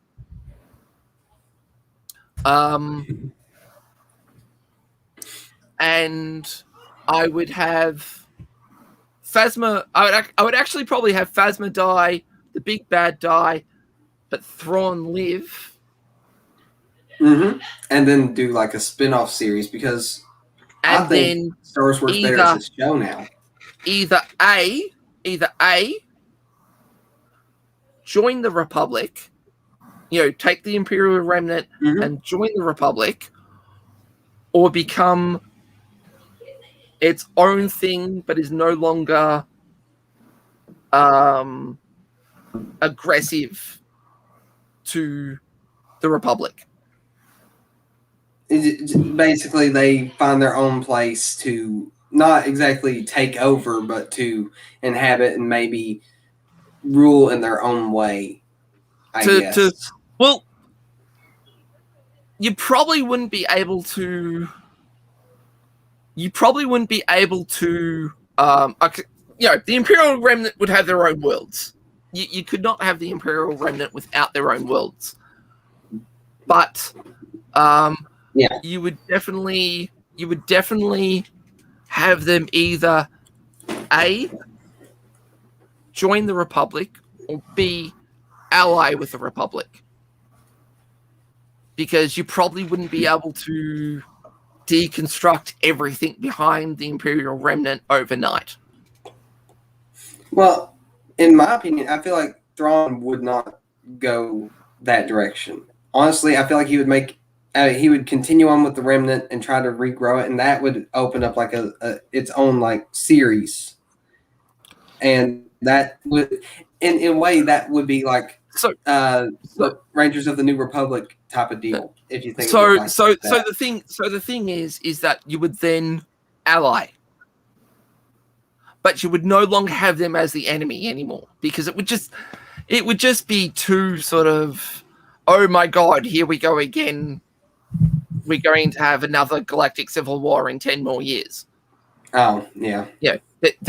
It would just be too. I mean, would not mind having the Imperial Remnant be the bad guys for the sequel trilogy, but to have them again having the Empire have its ass kicked twice and still sort of go, yeah, no, we really have the right to rule.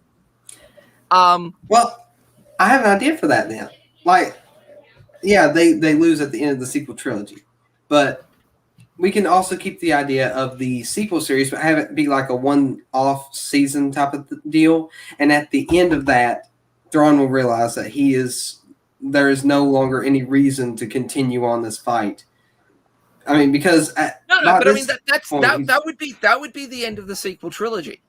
That would be Thrawn sort of going, this cannot continue. But the thing is that the question is that does he join or ally? And I think ally would probably be the sensible option, but they would no longer be the enemy of the Republic.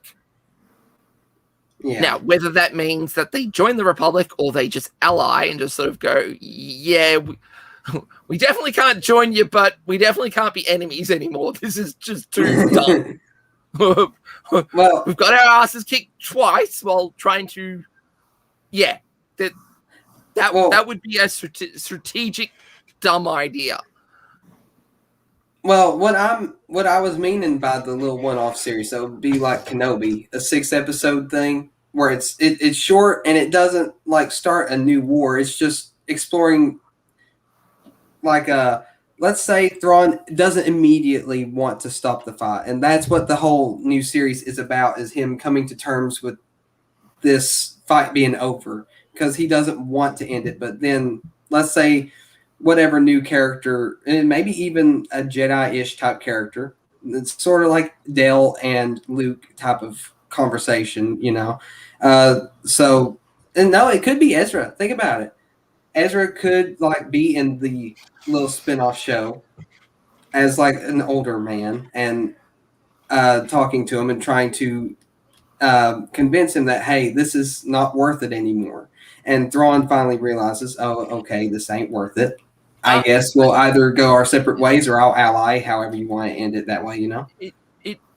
The thing that I would actually probably say in finally getting the Imperial Remnant to join the Republic would be an outside threat that would be greater.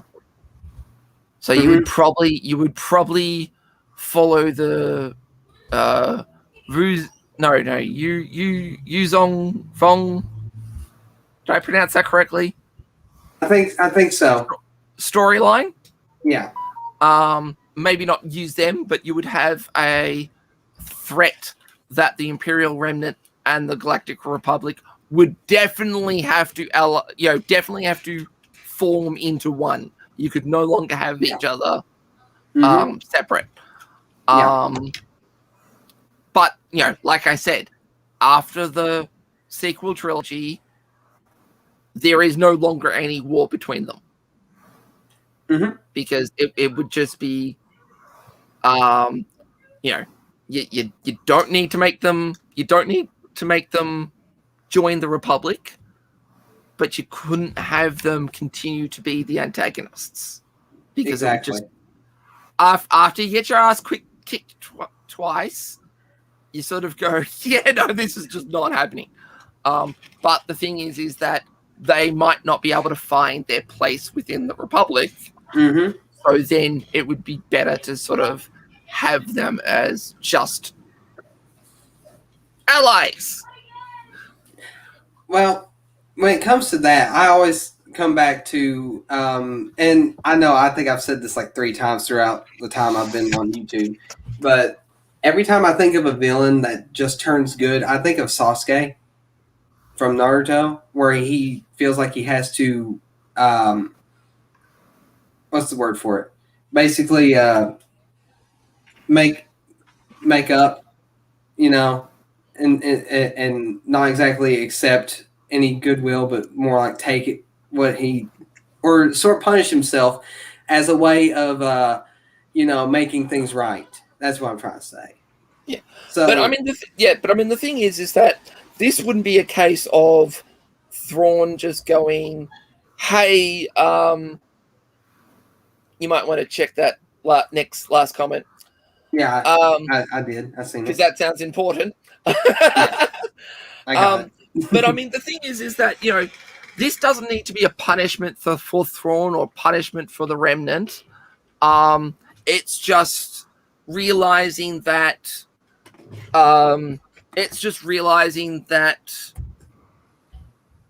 their ideology has lost,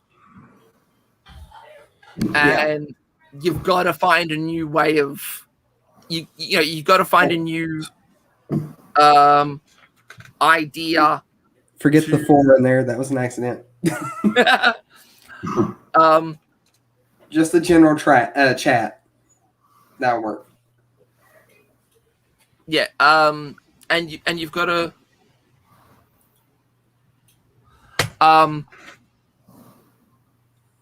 I've lost track of my thought now. I'm sorry. Yeah. So it's not a big case of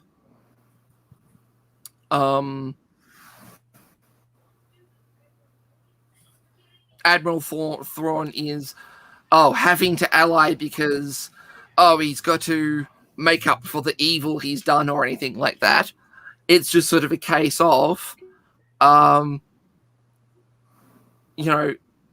it's been well and truly proven that this ideology doesn't work, so they need to come up with a new one, but they can't join the Republic because it just is too antithetical to their beliefs.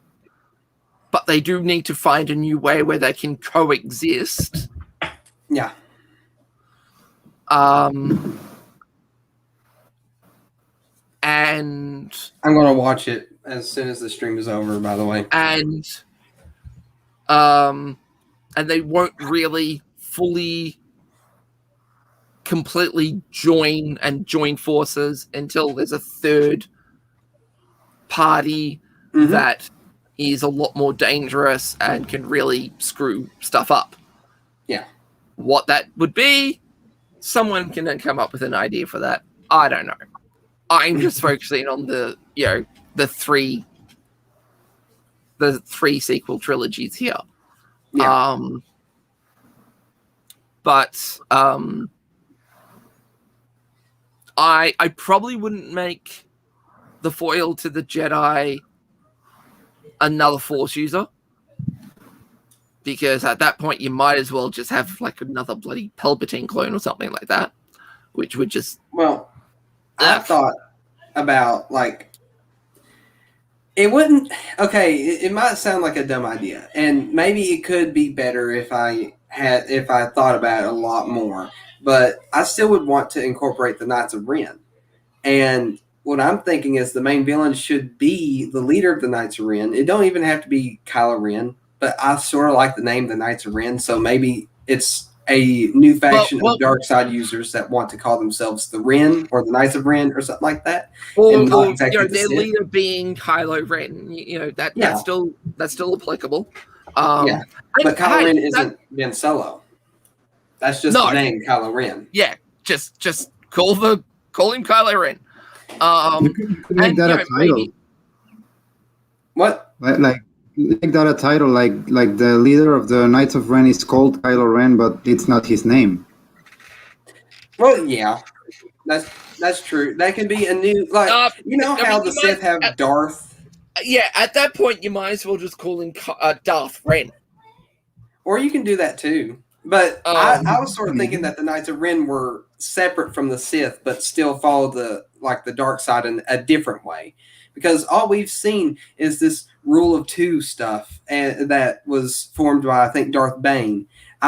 In a way, I sort of want to see like a different Sith's take or a different dark side user's take on the dark side, which would, in a way, be pretty interesting if you think about it.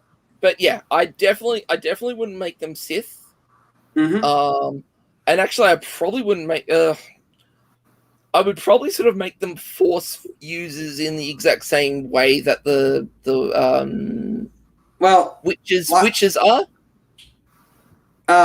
Like the Knights of Ren, they didn't all have lightsabers, and it didn't seem like they all used the Force the same way Kylo. Yeah, no, but I mean, what I'm sort of saying is that I wouldn't make them Force users like the Sith. Because then they would go through the Stormtrooper Corps to find Force sensitives. Well, you got to remember, Finn is got to be not part of something like the Knights of Ren, but just a stormtrooper. Unfortunately, that's completely accurate. Yeah. Yes. But yeah, no, I would definitely have, them use another form of the Force, very much like the Witches of Dathomir. Yeah. Finally remembered the name. Yeah, the Witches of Dathomir. Where it's a sort of different take on Force abilities. It's still connected to the Force in a way, because everything's Force something, but it's just not the same application. And I mean, we've seen this a lot with both on light and dark side. So, but yeah, they wouldn't be looking for Force sensitives because they don't use the quote unquote Force. So that would still allow Finn's storyline to exist. Yeah. And maybe some Force users came in and wrecked up their planet type of situation, so that's why they're really anti-Force users. Yeah. And make it a human planet, because the Empire don't like Aliens. They don't. And maybe that's how Thrawn gets into the Imperial Remnant, that the Knights of Ren's planet was like right next to the Chiss. What if the planet was named Ren? That works. That could work. Yeah, and that's why they're called the Knights of Ren. And Kylo is like their version of King type of situation. Yes. And actually and maybe why they're and maybe why the Imperial Remnant have the Knights of Ren is because the Knights of Ren just went, hey, we see that you're looking for a planet to start building bases on. Take ours. Or take the next one in our system type of situation. Mm-hmm. And after 20 years, it's just sort of a case of you have this I don't know. I'm starting to sort of really stretch my mind with this. But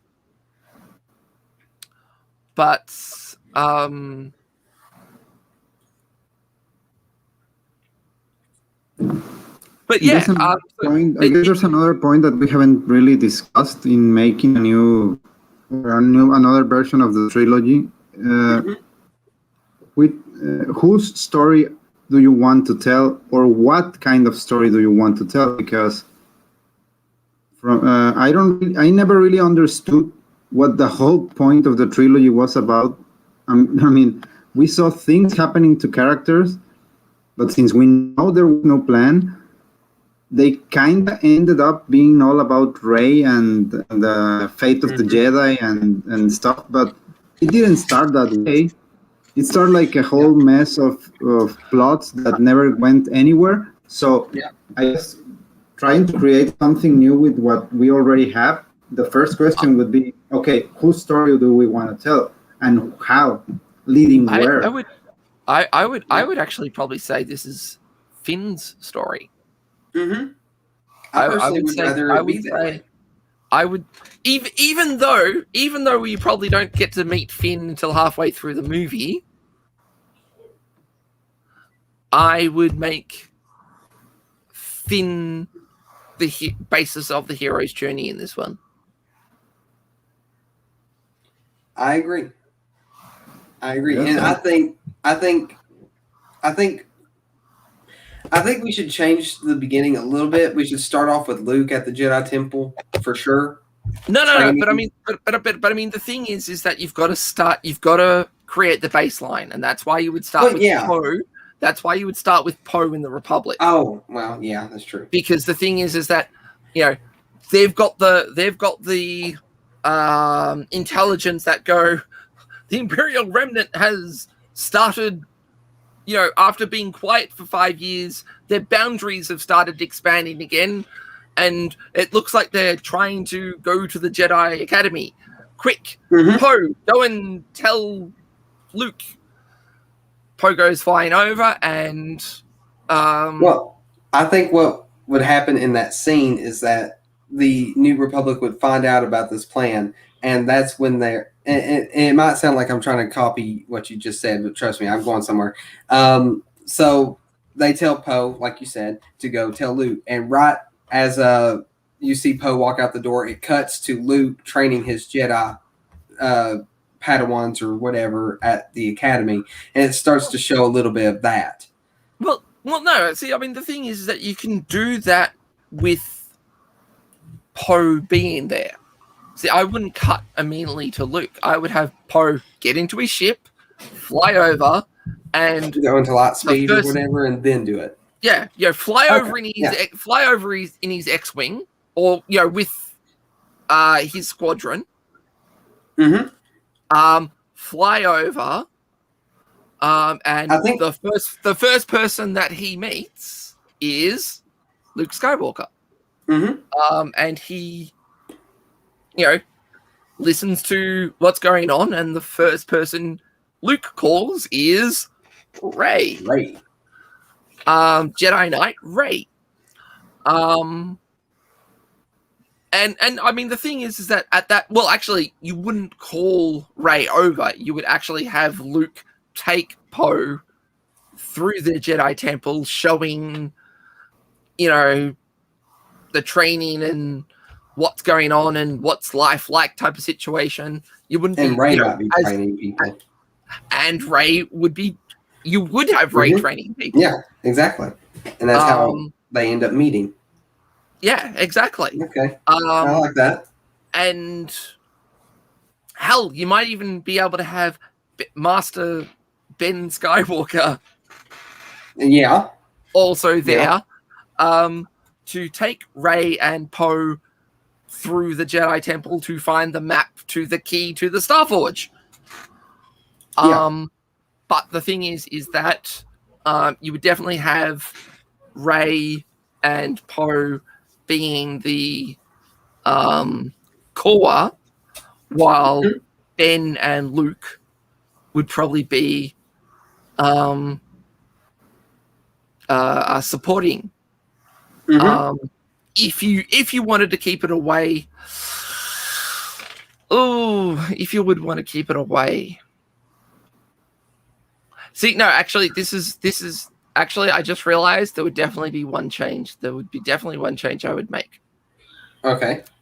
It's not Rey. It's Jade. It's Jade and Solo. Okay. Because then it would still be Skywalker. Storyline. I feel like we should keep Rey in there somewhere, though. No. Well, maybe have her as a Padawan. You would have Daisy Ridley be Jaden Solo. Oh, well, that would make... Okay, yeah, never mind. I get what you're saying now. So... Just rename her, but have just the same rename character, her. practically.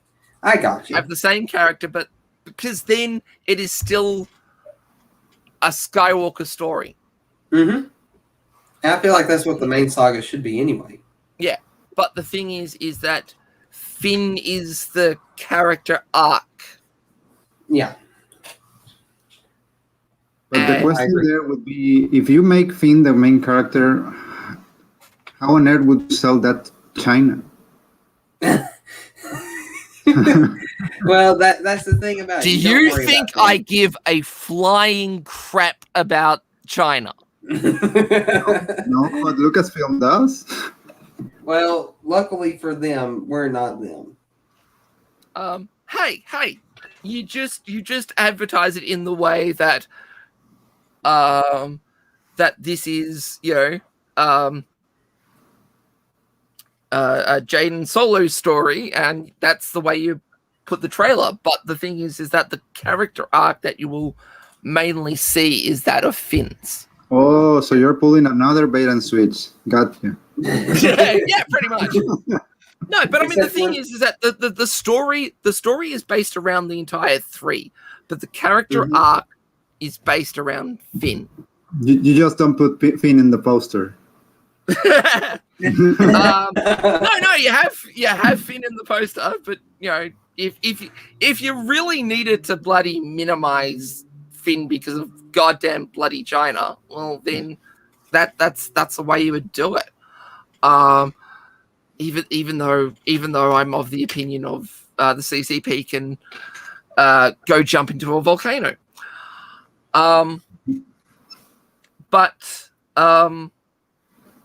And I mean, the thing is that you could also have, and actually, see, the thing is that I just thinking about it, I probably wouldn't make a trio. I would make a group of 4. A quad, yeah. A quad, with Ben Skywalker being the I guess you could say the Obi-Wan Kenobi. Yeah. Just not dying. Just not dying. Where shouldn't we add Ahsoka in all this? Maybe she's at the temple too. But yet again, I would put supporting cast. Not. I mean, yeah. Not. Because I mean, and actually, I would make almost. No, see, Princess Leia would probably have to be Poe's direct superior. I feel like that she should be the ruler of the New Republic. I guess Chancellor. If No. But the thing is that you wouldn't have her on the cruiser. That's true. And actually, and the thing is, is that you would have Princess Leia being the direct, the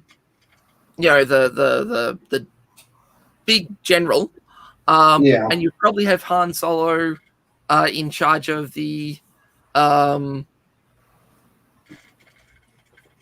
info security people. He'd be good at sneaking around. Exactly. Even though he does prefer a good fight to all that, but Yes, exactly. But I mean, he would have all the underworld contacts, and he would have all the. Yeah. So he would get the information from his contacts. He would then give it to Princess Leia, and Princess Leia would then give it to Poe. So that's why when everyone's doing a special ops mission to get Finn and the next key from the Imperial Remnant, that's why Han Solo would be in the strike team. Yeah.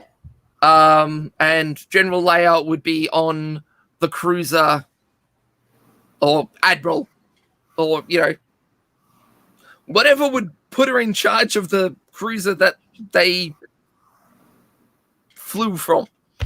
Yeah. Where's Lando, though?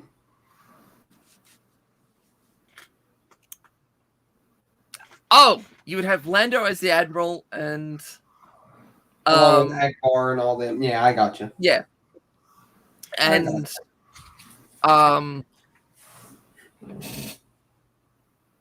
at Canto Bight, gambling away his winning. Let's forget about Canto Bight. I think that's one thing we can leave out.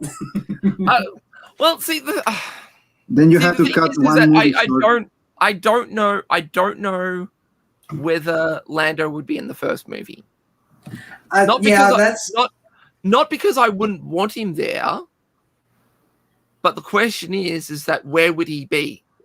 Would he actually still be in the military, or would he be back as the mayor of Cloud City?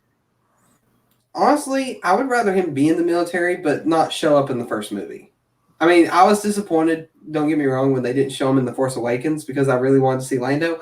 But in a way, I guess it doesn't make sense to have him, like all these characters all at once in the first movie. I feel like Lando would still fit for like the second and third movies. You would. I would have him off doing like I would have them mention him, so it's not like they've forgotten him. Maybe that he's out on the outer rim doing a thing. No, see, the thing is that you would probably. Oh, he's the admiral of the fleet that protects Cloud City, the Cloud City region. That makes sense. And I like that. The Imperial Remnant base is somewhere in that region, which they would then need to go fly over and rescue Finn and get the part that is stuck at. And having Lando rescue Finn would actually be really good, along with Poe. Like I think Poe should be part of Lando's fleet. No. You but you would still have. Well, you could have the squadron rock up, because they're all part of the. Okay. Because when Poe's on the team that's doing the whole finding the Starforge thing. Mm-hmm. So, he's off doing that while the squadron's based at the Jedi Academy. But, we need some damn good star pilots. So they fly over and take part in What if the Academy is close to Bespin, where Cloud City is? And that's why they end up going over there to help. No. I would sort of go along the lines of Poe's in this assault, so he needs his squadron. Okay. So they get called over. Okay. Because, the assault is happening on this base. The assault is no longer going to be at the Jedi Academy, so you don't need that squadron over there, so you fly it over. Well, and Poe takes out Poe fights in the air while Rey, Ben, Luke, and Han, and a few other people go in and rescue Finn. Hell, actually, you might also have Jaden captured. Actually, that's probably all would also. So you'd have Finn and Jaden captured. Maybe that might be a better thing. That wouldn't be a better idea. And maybe that's how Finn finds out that he's force sensitive, because he talks to her. No. Maybe yet again, you would have to do that earlier in the movie. You couldn't do it at I the know. end. That's true. That's true. So, because the end would be the final severing link between Finn and the Imperials. Yeah. Remnant. Yeah. So he would already needed to be hunted. So he would already need to know it earlier. Yeah. And that would be when he meets. God, I keep on forgetting the bloody name now. Jaina. And that's when he meets Jaina Solo and Poe Dameron. Okay, I think we. Okay, I think we were having some issues right there. I think that we need to do a part 2 or 3 to this, because we only talked about the first movie in our vision of a sequel trilogy. So I think this would actually work as a part 2 or 3 type event. Yeah, I'm fine with that. I mean, we could probably. Well, I mean, funny enough, we kind of did go off topic. Yeah, we did. I mean, this was mainly sort of, can we save the sequel trilogy, or should we save it, or can it be redeemed? And I guess that was we like did the get first the 2 answer to hours. We did give the answer. that. Yeah, And yeah, that answer is absolutely not. Only repurposing small things out of it, and that's all you can do. Pretty much. Yeah. I like the idea that we came up with for the first movie, though. Yeah. And I mean, it could be improved because I mean, you might have the twins go along instead of just Well, one of them. we're just Oh, hang on. giving Yeah, no, a- you definitely have to have the twins because you would have Adam Driver being Jason yeah. Solo. So Adam Driver wouldn't be playing the new Kylo. No. He would be playing Jason, which is Um, what Jason's the one that goes to. So wouldn't Jason be seduced by this Kylo Ren in a way? maybe. You think? That would Maybe. be pretty cool. yeah. And We see that in this movie. And maybe his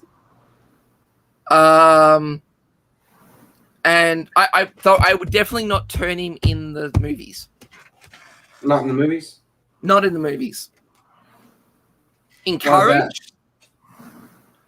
Easy, because it would make such a better Disney Plus TV show. That's true. It leaves a lingering question. You don't need to wrap up all of the plot points in the 3 movies. But yeah, I don't. Unfortunately, it does make the team sort of get a little bit too bulky. But yeah, no, you definitely have the twins Well, they don't go along with all Poe have to show up and at rescue Finn. But yeah, Finn is definitely the character arc. Mhm.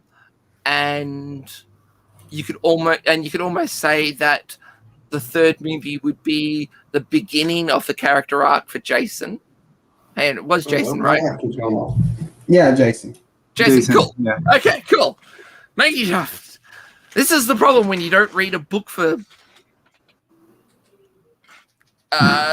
16 years.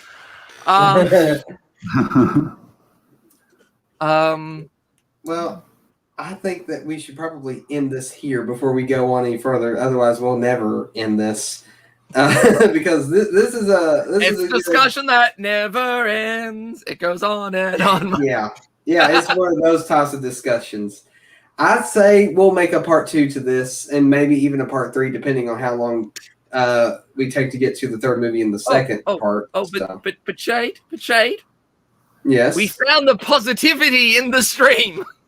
we did. We It was found at a the few end. things. Yes, It was we at the found a end. few things that could work, and we decided to repurpose them in our version, which we're going to continue in the next. No, part of this. I'm saying the positive part of the stream was this creation of the Yeah, of the the Force creation. Of it. Awakens. Yeah, yeah, exactly. I completely we didn't even talk about the name and keeping the names, or whether we would keep the names. You could absolutely keep the first movie being called The Force Awakens because Yes. it's awakening in Finn. That's true. So we just gotta figure out if we can keep the next one. And No, probably not. no. You might be probably- right. You could probably repurpose the last name into the second name. Just call it The Rise of the Knights of Ren or something.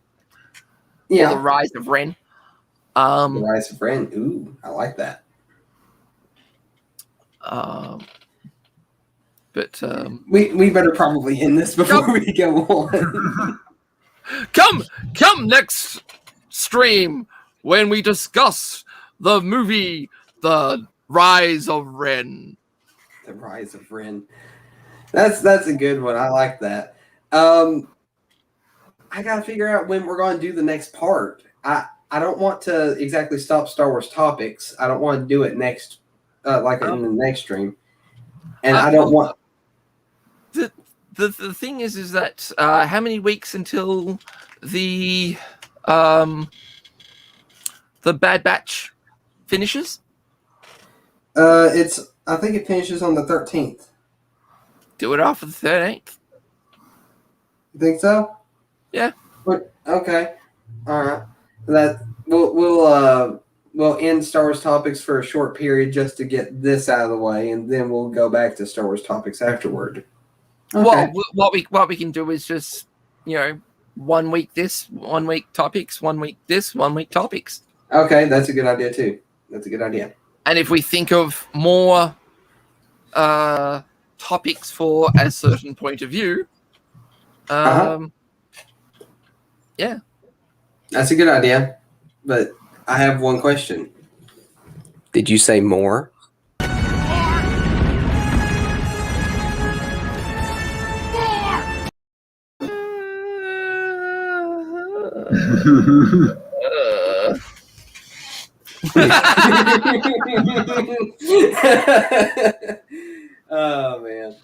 Oh man. Well, Chrono, you didn't come back in this one. I really don't know how you missed out on that. Don't worry, there's next stream though. There's next stream. Always next stream, which is Thursday, by the way, for those that wouldn't know. Thursday at 6 every single week we have a Star Wars topic stream, which right now they've sort of turned into just Bad Batch discussions. Either way, until the Bad Batch is over. We still always at least have a Star Wars topic. That's true. There's like a topic within the episode of each. I mean, last week we had. Oh, you meant like a side topic thing, like we did last time. We actually had we. I mean, if you look back on all the Star Wars topics, we've always at least had one topic that was Star Wars news or Star Wars related outside the Bad Batch. That's true. That's true. Man, it's hard to believe how far Star Wars topics has come, and it hasn't really gone that far, but it used to be a lot different than this. I mean, this feels in a way like a Star Wars topic stream. It sort of was in a way, but it's not really. But it felt more like the older. It felt more like the older version of Star Wars topics. Yeah. Except where. Go. No, go ahead.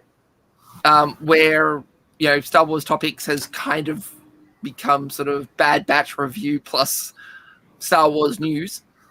Yeah. Well, it's hard to come up with like multiple discussions within one video when we usually spend like almost the entirety of the stream talking about certain things within the Bad Batch and then a small portion dedicated to that news portion. I think it works. Oh, it works. I like it. Once the Bad Batch is gone, we'll go back to finding just a random topic in Star Wars to talk about.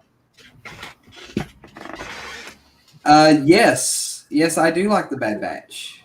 I do. I won't talk about it now, but I'll just go ahead and say I was a little disappointed with the last episode. We can talk about that Thursday because that's when we'll be talking about it. But I'm just going to go ahead and say I was a little disappointed. See, Bounty Hunter Network said that we should get and not that he was trying to predict it or anything, but he wanted this to happen. We should have got a 4-episode arc of Crosshair hunting down the Bad Batch or something like that. And I think that would have been much better than what we got. But not that it was a bad episode or anything. Yeah, but I mean, the thing is that could you really have a 4-episode arc of Crosshair hunting the Bad Batch? Because the thing is that that's true.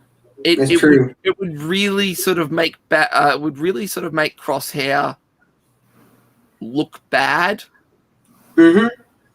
If he, with all the resources that he has at his disposal, he cannot capture the Bad Batch. I think the first 2 episodes of the arc would have been him looking and maybe even getting closer. And Well, the bad guy's hang on. knowingness. Hang on. Hmm? That's a Thursday discussion. That's right. Dang it. We almost got Nerd Real, you almost got me into Star Wars topics mode. Why did you do this? Back into the jungle. We need to go deeper. No, we don't need a 4-hour stream on our hands. That will be saved for later. That will be saved for like maybe 1,000 subscriber event or something like that. I'm actually considering that. You want your 4-hour stream? That might happen. Bring it on. Only then. Yeah, 4 hours. Man. Fine. Yeah. No, it won't be. Stop it. Damn it! This is where I wish I had it so I could. No worries. I will accept after the stream. Just so you know, the Sir AOA is the nickname for the stream, so it might look a little bit different in the friends list. I don't know. Yeah, it'll be Ace True Window. Yep. I love it anyway. I still love that. Should I just tell that story? Go ahead, tell the story real quick. Okay. This was after the second movie, but before the third. I was playing RuneScape. My favorite weapon on RuneScape was the mace. Yes. And during that time period, you just had a lot of prequel account named characters running around RuneScape. Now, at that time period, mining was a certain way where only really one person could mine one rock. Yes. So you kind of had to fight for it type of situation. But there was an unwritten sort of system that was I don't want to say created, but you would stand next to 2 or 3 rocks, and they would be your rocks, and no one else would mine them. And if someone stood in front of another group of rocks, that would be generally considered their rocks. And it was just polite to not mine them. Okay. Well, one little brat decided to be impolite and mine my rocks. How dare they? And the character's name was Mace Windu 59 number because there were just that many goddamn Mace Windus running around at that point.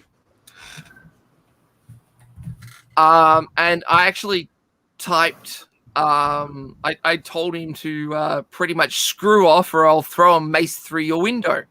And I went, oh, that's actually a pretty nifty sort of role-play name. If you just shortened it and mace through window. And then, of course, the third movie came out, and what happened to Mace Windu? He went through the window.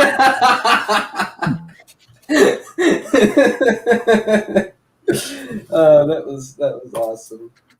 So it was a little bit ironically prophetic.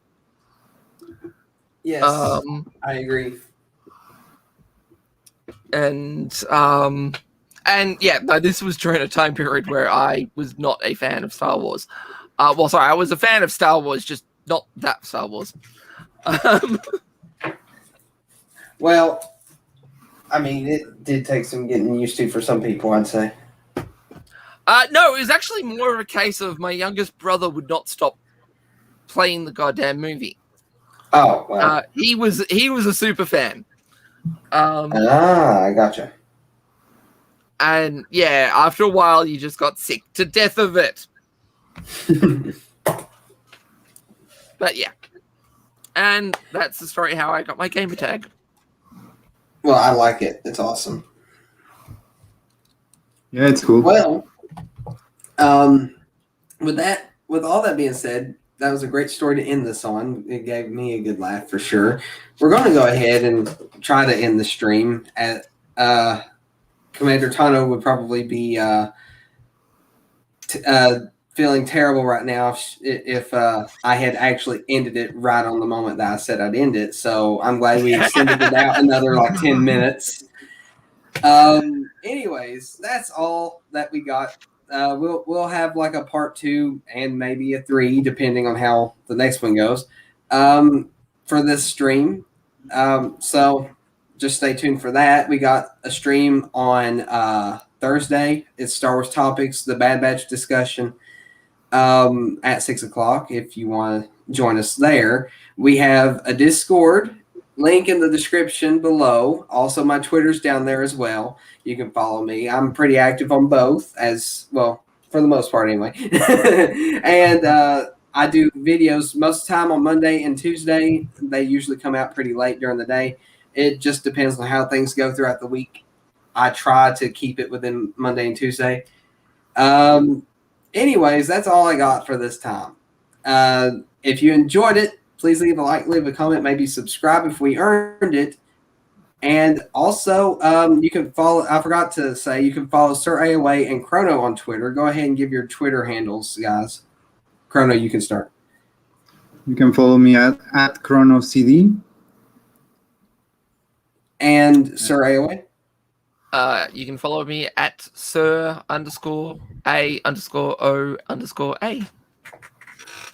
Yep, that's their Twitter handles. All right. Now, may the force be with you, and see you later.